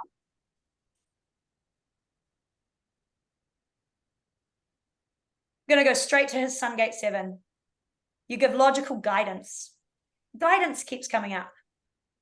Guidance, you know, that guidance word is interesting. It's not you telling people, it's you listening to people and then leading them in the right direction, leading them and listening to people to get where the consensus is heading and then guiding everyone together. It's like herding sheep, you know, and sheep are collective, very collective creatures. People hear sheep and they're like, oh, what a terrible thing. But look at the benefit. Look at the advantage that that animal has. One goes over there and every motherfucker follows it. One gets separated out and they all go to protect the individual. That's actually true collectivity. What actual sheep do, not what human sheep do. Right? We all work out why that guy's over there. He's in danger. If we all go that way, there's power in those numbers. That's why the dog is always off bringing in that solo sheep, because it's troublemaker. You can make it your business to either take charge of situations or give guidance that's often drawn from your own experiences. Ultimately, you seek to be influential, even if you offer your input and then withdraw. So I'm influential in, I like the word influential. That's awesome. I can be influential in creating change. I'm transformative, mutational. Even if you offer your input and then withdraw. Gate 7 has many different approaches to pointing the way according to the line numbers that determine your profile. But no matter, so pointing the way according to, you're a 1-3, you are the base foundation of the whole fucking system. You build the foundation on every level through reading the book, doing the research, sticking your hand in the fire and working out at which point it doesn't burn your hand or under which circumstances it doesn't burn your hand. You literally you break new ground. That's a 1-3, right? So you can find the new way through experiment and doing the research. If you don't do the research when you have a 1 in your profile, you will get questioned and you will be exposed. So make sure you know what you're talking about. That's very helpful. But the research is on every level. And again, it's remember your type and authority. You are a pure, it was pure, right? Manifesting generator. You don't have an emotional light up, I'm sure. Just check that. Yeah. No, it's not yours. Where did he go? Where did he go? I've lost him.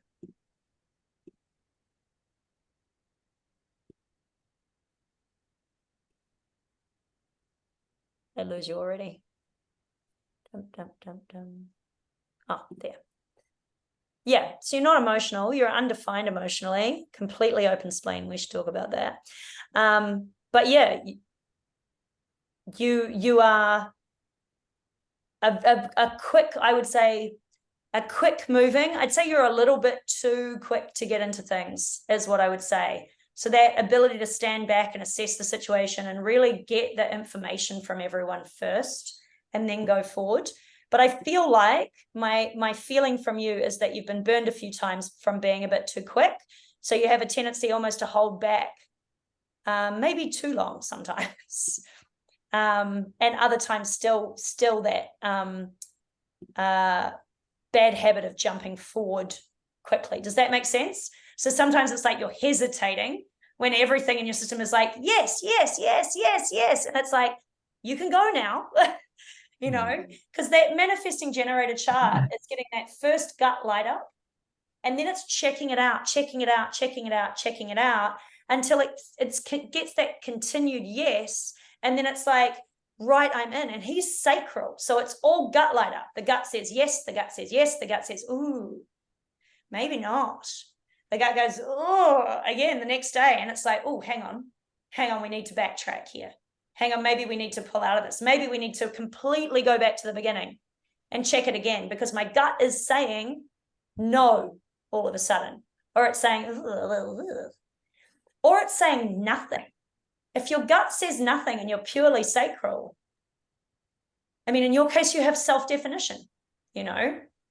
So maybe you're doing it for your own self reasons, and there's nothing necessarily wrong with that, but your self is empowered through your gut strongly. So I would have a real tendency to be always looking for a gut light up or save yourself some time, you know? But there's nothing wrong with that self definition that this matters to me, you know? But I reckon you're always going to get a gut light up for that anyway. I would say with you, be careful that this matters to me, and then that sacral is going, no, don't do it. So it's almost like you've conned yourself into thinking it matters to you, and your gut is saying, no, it fucking doesn't. Get out, right? That's where you get into trouble, and that's where programming comes into this stuff. Yeah, where I've picked up some bizarre program in my self-center, even though it's defined, I can still manage that about who somebody told me they think I am. And then I'm trying to live up to that thing, which is often parental, you know, You should look after your elders. You should do this. You should do that. Maybe you shouldn't. You know, maybe your gut says no this time. All situations are different. There are no shoulda, coulda, wouldas. This is, what does my gut say? My gut says fucking no. Get out. My gut says nothing. Do you really want to get in? Or is there a story there that's not yours? Same with work. Yeah. Any questions? Anybody else? Does that answer everything, Neil? Or you got more? No, it's pretty comprehensive. Some of it feels right, some of it doesn't. And I would love to know what those things are. And that would be something that I would discuss further with someone in a session. However, what I would direct you to do now is to go and write down the things that feel right and the things that don't. And I want you to have a look at, why do some of those things not feel right to me? And is that me, or is that something I've been told I shoulda, coulda, woulda done? You know, if somewhere along the way, if I picked up a story about who I should be as opposed to who I am, and see what my gut says. And because you're a manifesting generator, over time, keep checking it out, keep sitting with it, roll it around in your head a bit. Talk to people about it. You're a manifesting generator, you know, that throat's there for you. See what people who are close to you reflect back. So manifesting generators like to get feedback? Yeah, and they like to be informed. One of your strategies is to inform. It's to respond and to inform.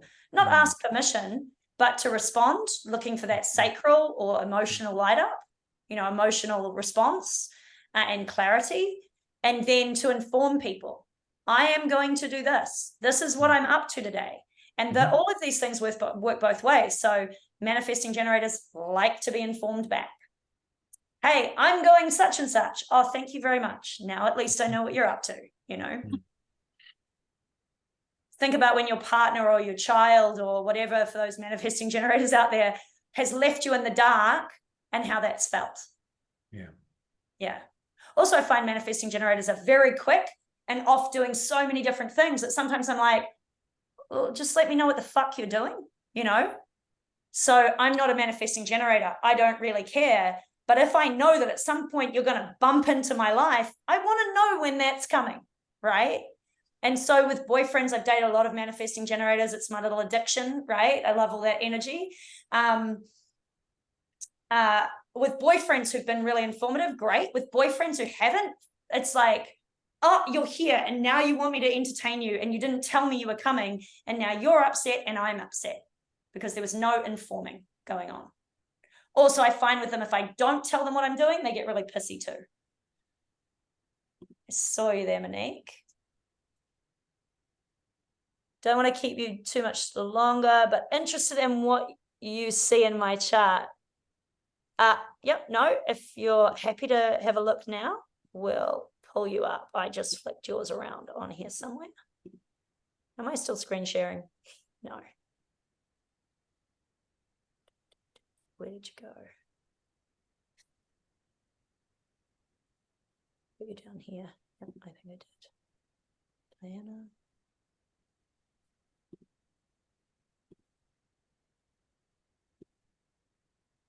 Here you are.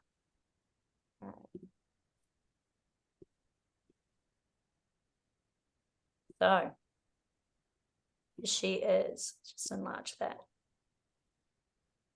First thing that yells out at me is that undefined self. And the other thing that speaks to me is she's a 5-1.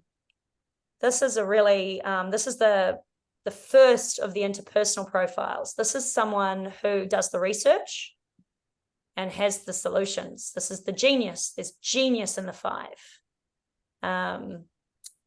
She can see a way through. This is a great projection field that invites people in to ask her for help.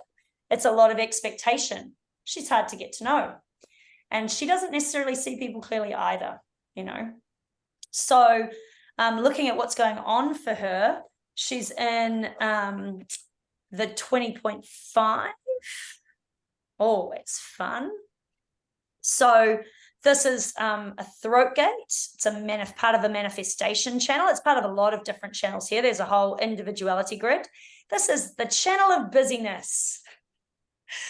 So this is a very, very busy person, sometimes busy doing fuck knows what. And so the question always becomes, am I busy for a reason, or am I busy just to distract myself? There's your shadow, right? And in that gate 20, the now, this is a real presence in life. I'm here now. And when it connects up with all these other ones, this is who I am now. This is what this is my intuition now. This is, in her case, what I'm doing now. It's a generator right up to, and the busyness channel. This is what I'm doing now, right? So, the funny thing about this particular gate is it's actually got a quality of watching and Buddhahood. And that to me is always about bringing a stillness, even in your activity. So there's a potential high vibration there of presence, and you'll see that on the pages that I've sent you. When I go to that yellow box again, she has those 4 words in the low vibration. Nice little title there, superficiality, right? Worried and vacant. Well, I've seen this girl worried many times. I think I met her worried and have seen her move into self-assurance and presence, right, Monique? And then she'll flick around, because we all do. You know, until you come to full realization as a Buddha, you're going to flick through worried and vacant to self-assurance and presence. And the more we meditate and the more we get present in our design and who we came here to, like what we came here to vibrate as, then the better we practice at that, the more we live in those high vibrational qualities. And we learn to recognize when we're out of alignment, we go, oh, what did I do wrong here? How did I end up worried and vacant, you know, and distracted? Simplicity. That's the line 1 on this gate 20 is simplicity. And she's in the line 5, which has that genius, and it's called meditating. So I don't necessarily know all the line numbers of everything, but isn't it funny that that's what I focused on straight away? This is a person who, in her highest vibration, running that line 5 correctly, is watching your deepest thoughts and feelings dispassionately, without emotional attachment. And she's an emotional manifesting generator. This person's got all the energy in the world. She's running around 100 miles an hour. She's emotional, which means she's a drama queen. Sorry. And so, you know, there's a lot going on here. And her sun gate is meditating. Watch your deepest thoughts and feelings dispassionately. And she's so fucking busy that bringing that is the most important thing to her running her design well. And that is what she can impart here. That is her genius. Calm down, everyone. You know? Which is quite What's that? quite funny. Which is quite funny if you know what Monique does. Exactly. It's calm down, everyone. Breathe in. Let's just be present. Just stay in the now, you know. The thing with the now and the shadow of the now is people get very caught up in the idea of like, oh, well, I don't plan anything. Have a chat with Monique. She's got plenty of plans. But she's working through everything in the present. And when she gets distracted by, we were talking about this the other day, when she gets distracted about the end goal, then she starts opening up a lot of shadows. Because if that end goal doesn't happen, or if she's worried about that, remember, worry is her low vibration. She's worried about that end goal not happening. Then what's going to happen for her is she's going to throw up resistance. Now we're moving into law of attraction, right? What you focus on becomes your reality. What you resist persists. Oh, I'm worried that's going to go wrong. Guess what? You just opened a door. So she's got to stay present and in the now whilst also working towards those things. Plan and then get involved in what's happening in it right now. Don't worry too much. Because she's a 5-1, there's this sort of perfectionistic quality that these people that makes a 1-3 want to slap them a little bit. Which is maybe why she saw me coming all those months ago, you know. 1-3 is here to make mistakes and do the research and refine. A 5-1 is doing all the research so they don't get it wrong because they're trying to live up to that expectation. That's a bit of a shadow. So she's bringing genius. She's a leader. She's a teacher. That's in the 5. She has great influence. I'm an influencer, you know. This is the 5. I have influence over people I've never met before. And she's a manifesting generator. So she's got that power to the throat, powerful speech. Powerful speech from source energy, from tantric sexual energy. 20.5. But kind of, there's the low vibration of it, right? Becoming unhappy with your present reality, you tend to chase dreams and diversion. So she goes into a bit of ADHD. That'd be my guess. I mean, she's running the busyness channel. This is asking to call yourself ADHD.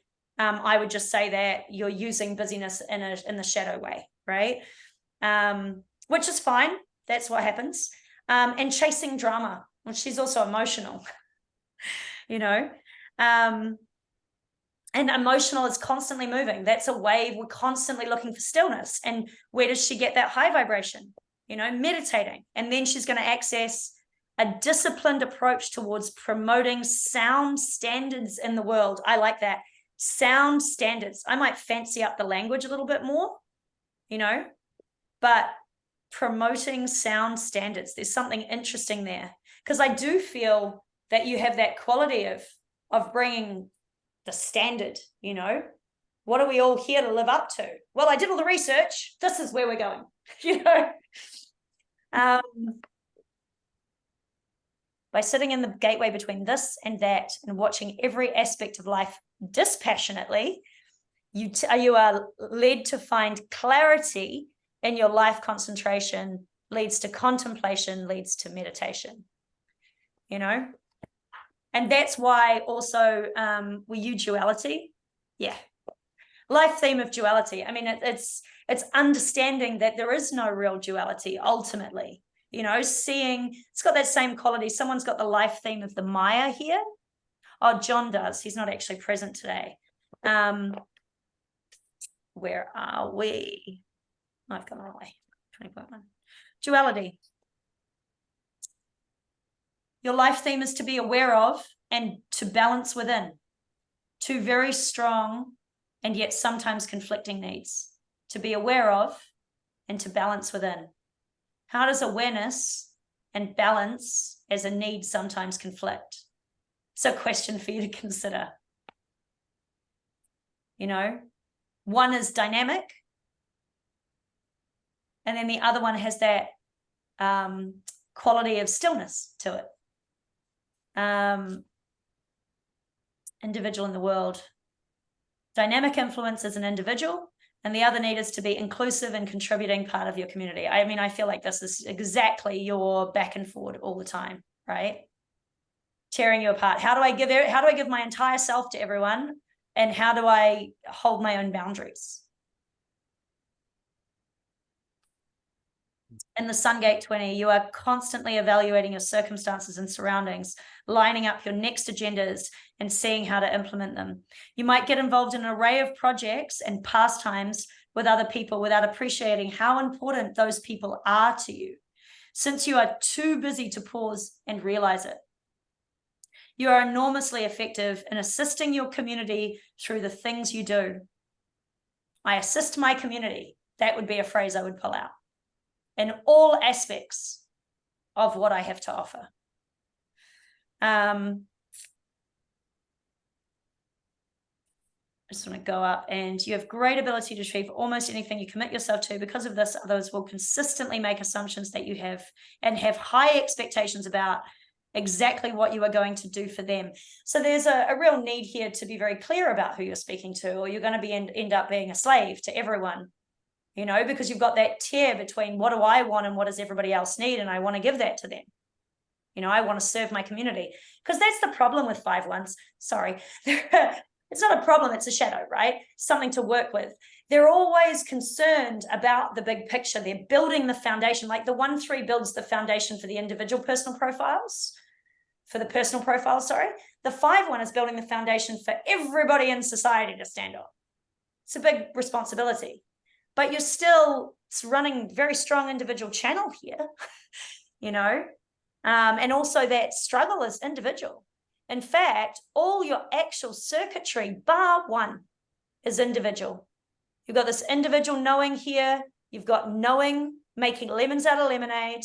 You've got this here is in the individual circuitry too, and it's got a sound, vibrational quality to it. You should be chanting. You should definitely be chanting into that throat of yours and singing anything vibrational with the throat. That's interesting. Just looking at that disconnect with the mind from the rest of what's from your whole manifestation thing here. I would be careful of getting stuck in your head. That is a big trap for you.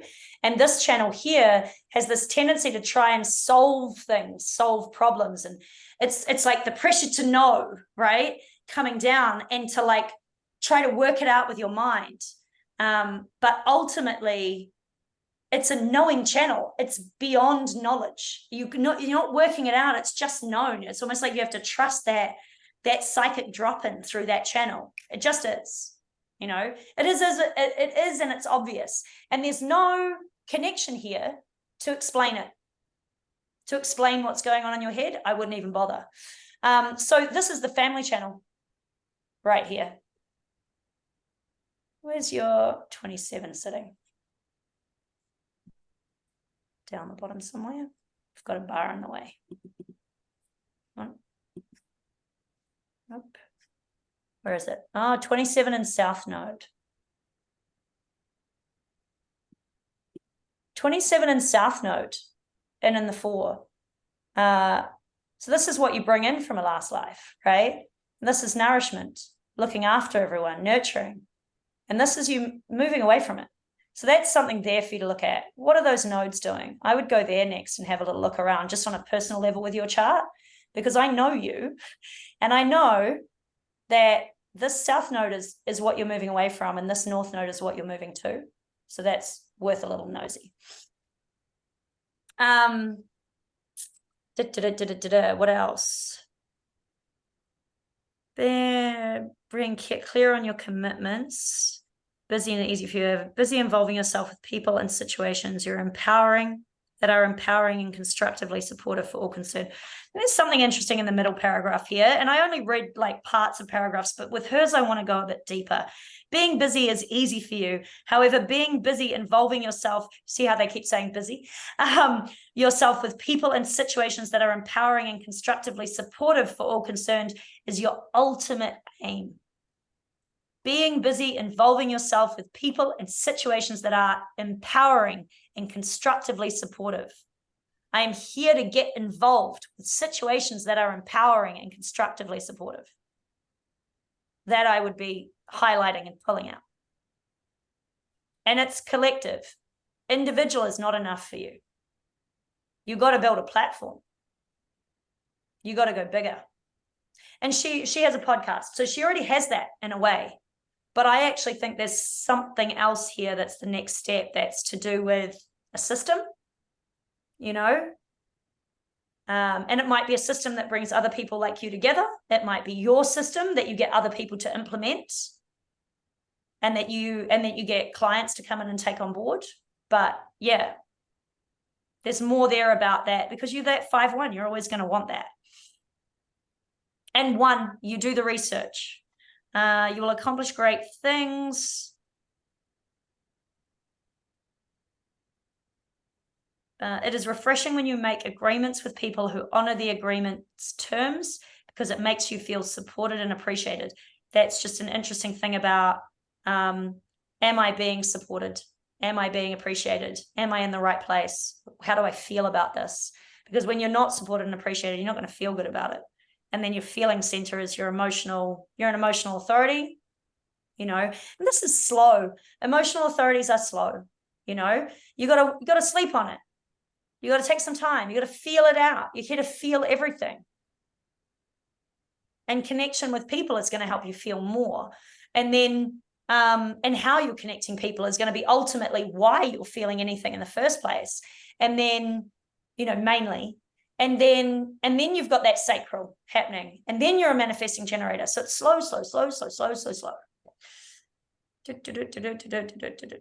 However, if you let down your agreements, it probably means that you are seeking either to rescue others. So there's a good shadow here. Seeking either to rescue others or run their lives for them in ways that they resent because they feel disempowered. So balance. It's about bringing balance. It's about being present, and it's about being centered in what you're actually up to and staying aligned with that, and move a little slower. Like there's a lot of slow the fuck down, but to write your brand statement, it's all about others. Does that help?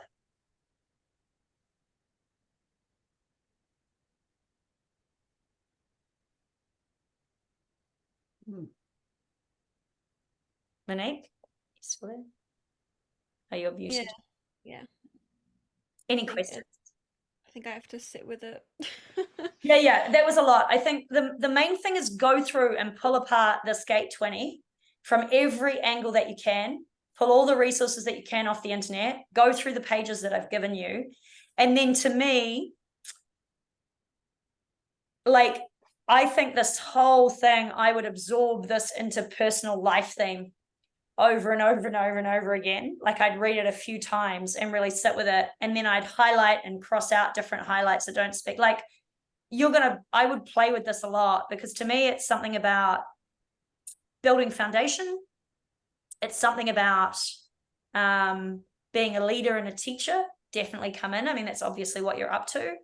And it's about finding it's about finding the way forward.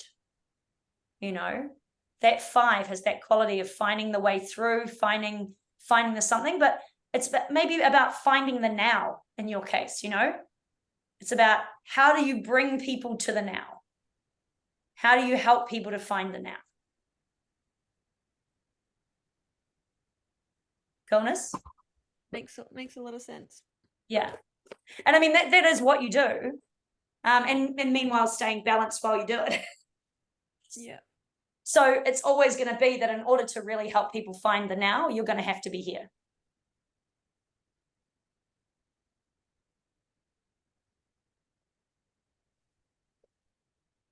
And I think in your work, I bring my presence and my self-assurance, understanding what it is to be in the now. I can show you how to find your way to it. How to find your balance. I've had some lovely questions. Erin, Yes. I was just wondering, I've been sitting here sort of thinking about a personal statement. I've got lots of sort of paragraphs, but I don't know if I can really put it together. Well, there we go. Well, the great news is you do get all of tomorrow to play with it. Remember that you're coming back to it, and it's a great question. And so thank you for the question, and thank you for all the questions, because they're awesome.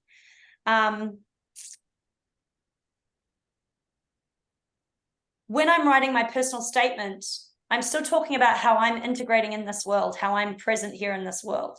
So I'm still talking about who I am, and this doesn't mean self-definition, because not all of us have self-definition, right? So for me, I can literally speak about who I am because I'm self-defined. But when I speak about who I am, it's still that rebel. It's still that person who's here to be truly uniquely herself, right? And I'm here to show how other people can do the same, how you can be uniquely you. Been using phrases like that for eons before I discovered human design. So this is about embracing yourself. You're in the life theme of service, aren't you? Yeah, just interest first. three statements I put down. Yep. The Go for first it. one was a bundle of energy that explodes with ideas, sometimes to the detriment of myself. Right. And then the second one is So I to just want to point something out to all of you. He's written down the shadow, and the shadow is super useful for your own knowledge. It's not useful for your brand statement. We're going positive here. So we don't blow ourselves up in our own brand statement, but we do note that sometimes I might get, in Adrian's case, he might get over enthusiastic and explode his own reality, you know? So that's something for you to note, but that's definitely something I'd cut out of the brand statement itself. I don't know, because I think that's really pertinent. I think it's really pertinent to who you are, having known you Yeah. for how many years has it been now? 7, 8 years. But as a brand statement, if I was trying to promote myself, I probably wouldn't give away my shadows to just anyone, right? So, Yeah.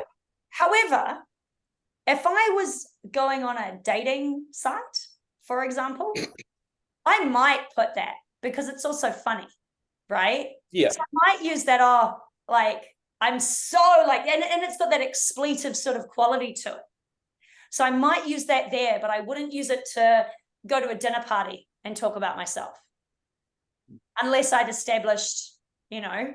However, you are a fun person. So your tendency to like to make a bit of a joke of yourself is part of the way you bring light to things, you know. So again, you may still do it, but it's probably not what I would put in my brand statement. Do you want to read the other ones out for us? To empower people to find solutions and bring clarity where none exists. Beautiful. How awesome is that? And he works with treaty staff, land staff, and how to make money work for people, how to expand what they have. So repeat that one again.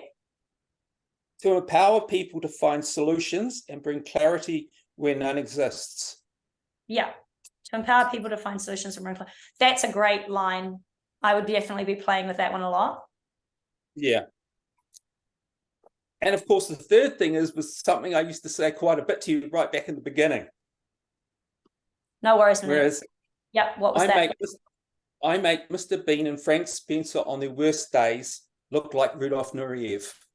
And I like that statement too. So I want you to play with those, and I want everyone to play with sentences like what Adrian just pulled. And that was actually a great example.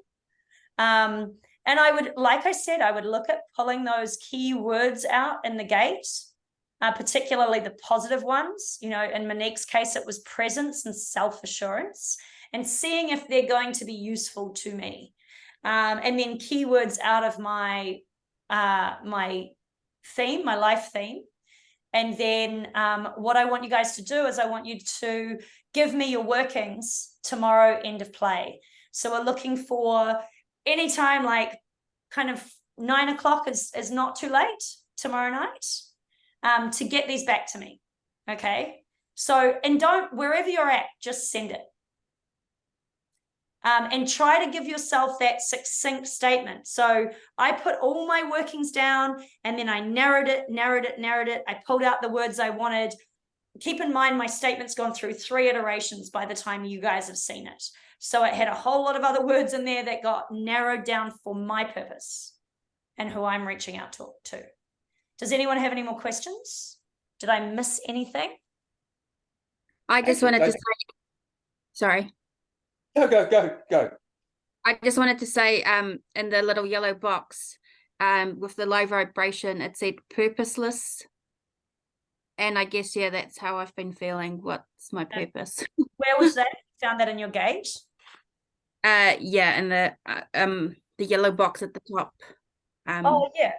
Yeah, and I could feel that from you too. Even when I met you the other week, I could feel that lower vibration coming through. And as a projector with a really similar chart, interestingly enough, right? Though we're in different sun gates, there's a lot of similar circuitry and channels happening there. It's a very, very sensitive chart you're running. you know, one of the most sensitive charts, and I've lived with it for 42 years. And there's a lot of wisdom in it. Projectors are the most programmed people on the planet because we so desperately want to fit in and we're not designed to.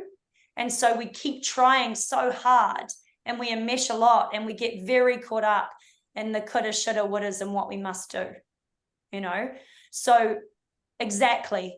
And so developing boundaries is so important. The other night, I'll give you a story.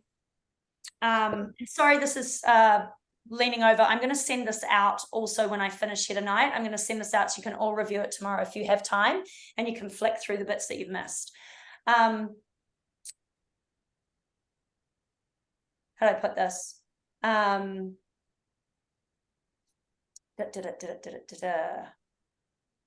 When I was this weekend, I was away. Not away, I was on a course, and it was actually several courses. It's the Exercise Professionals course in New Zealand, basically, and they bring all these incredible people together. Now, I come from Wellington, I live here in Auckland, and friends of mine came up, colleagues of mine came up from Wellington. I worked there for many years. And one of them is a coach that I'm actually looking to do some integrated work with, probably around the country, including Wellington and Auckland. And he's a manifesting generator with a willpower light up. That willpower light up's hard to resist, right? Someone with that willpower center.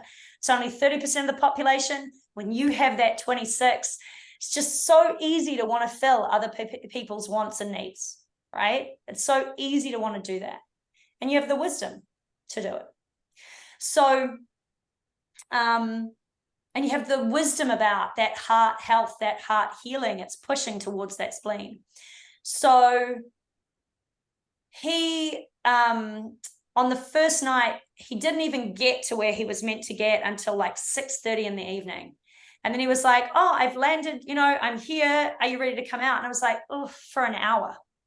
It was 10:30 when I got home. I was driving home and I was like, that was cool, but I was fucking exhausted. And that's why I didn't want to go. I was tired. And a projected tiredness should be paid attention to. You know, you should rest. That's your key health thing. And if you don't rest, you're going to end up in the not self pretty quick. You're going to end up in your shadow pretty quick. And your shadow here is purposelessness, right? Because you get exhausted and you start floundering. I was on the weekend, or even before the last weekend, I'm walking around the house and I don't know what to do with myself. And I want to do stuff. Stop. Don't do anything. Why do you want to do stuff? Do you really? Or do you just feel you should? Shoulda, woulda. Coulda, shoulda, woulda. She said it herself. Perfect example of a projector. Projectors don't have to do anything. Can I give you permission? The only thing a projector is here to do is to connect with other people when they, in your case, feel to. And you can feel everyone in the room. So sometimes that party is going to be the last fucking place you want to be. So, you know, coulda, shoulda, woulda, right? Watch out for those. That's all programming language. You should do this. You need to do that. You know, this is what. No. Oh, your house should look like this. Should it? It doesn't today. Big deal. You know, let people come in when it's messy. Let people see it for what it is. Life is not some perfect little screenplay that rolls out on TV. It's real, it's messy, it's dirty. That's what the emotions are. They're gritty, they're ugly, they're expressive, they're a fucking tumultuous wave, and they're a beautiful ripple with sun glittering off it. You know? So that purposelessness is because you're exhausting yourself. That's the first thing I'll definitely tell you. And you're falling into the shadow of the 28. And like I said to you earlier, the 28, the shadow of it is not realizing one's purpose, fear of not realizing my purpose in life. So really, I have that gate as well, not in the same place as you, but it's and it's an undefined center for you too. So it's something you know, something you don't know, something you feel, something you don't always feel.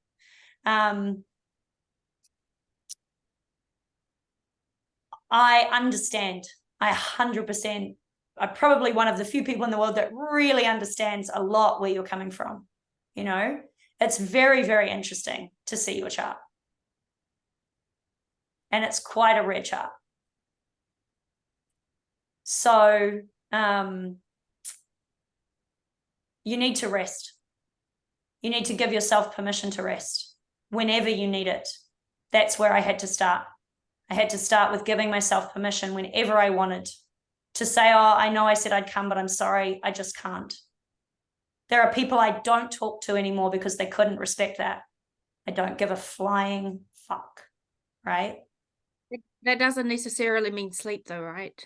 No, it means fucking watching Netflix for 12 hours straight. Like, it means going for a walk along the beach. It means doing, a projector is here to spend their time refining their talent, doing 2 to 4 hours of work a day, and then doing what they love.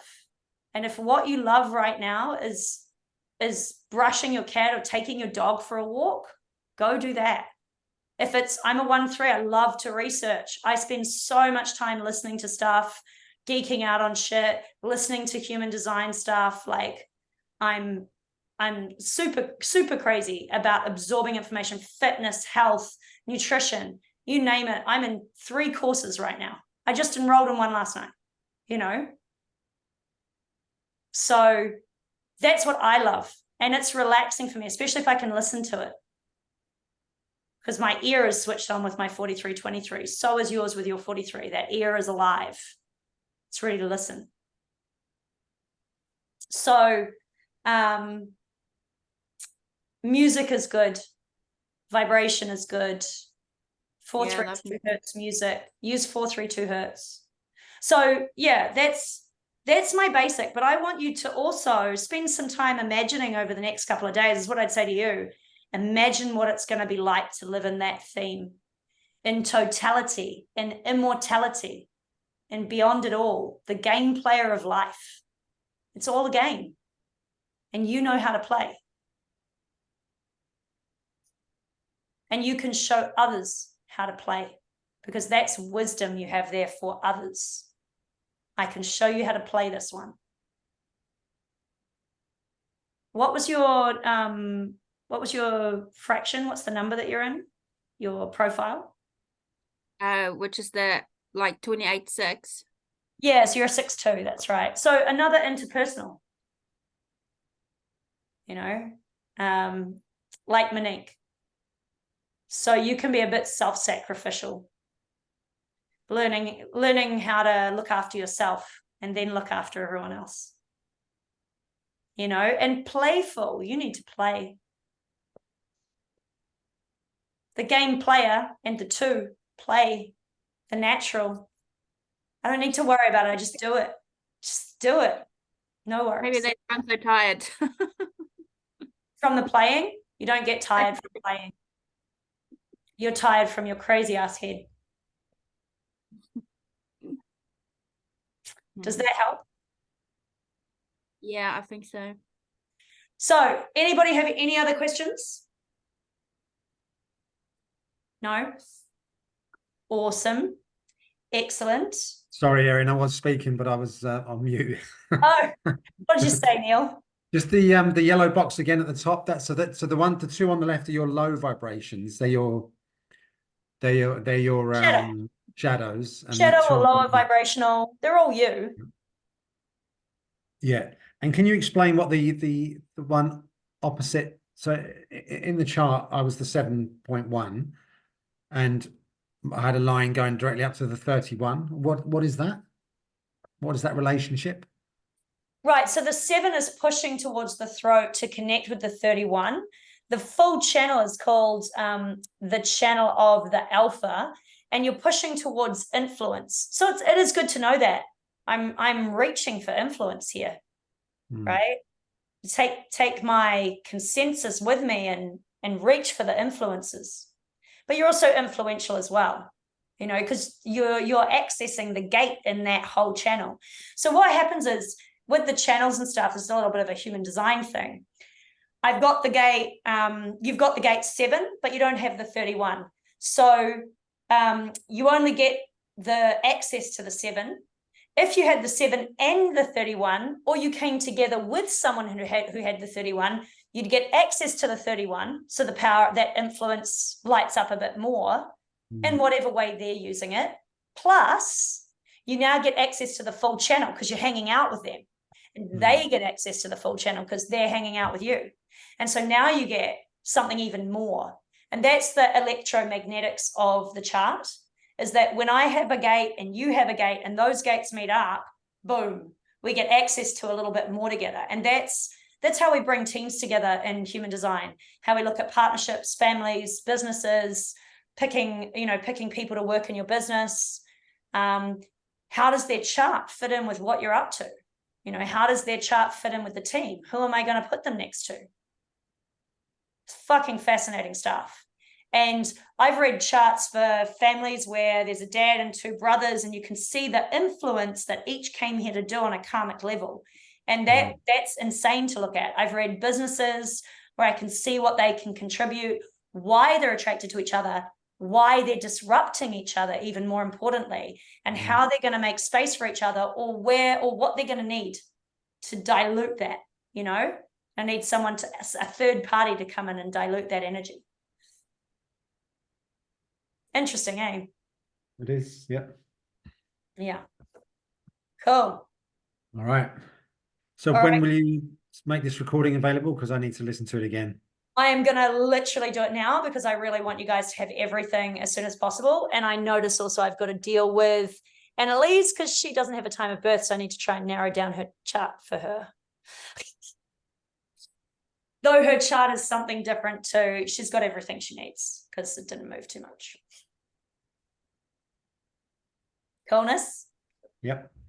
Coolness. So I will send it out. I've got all your email addresses on Wix because it's a wonderful system. Awesome. Perfect. If you have any questions in the meantime, you know where to find me. Yeah. Thank you. Cool. Ah, Bye. Bye all. bye.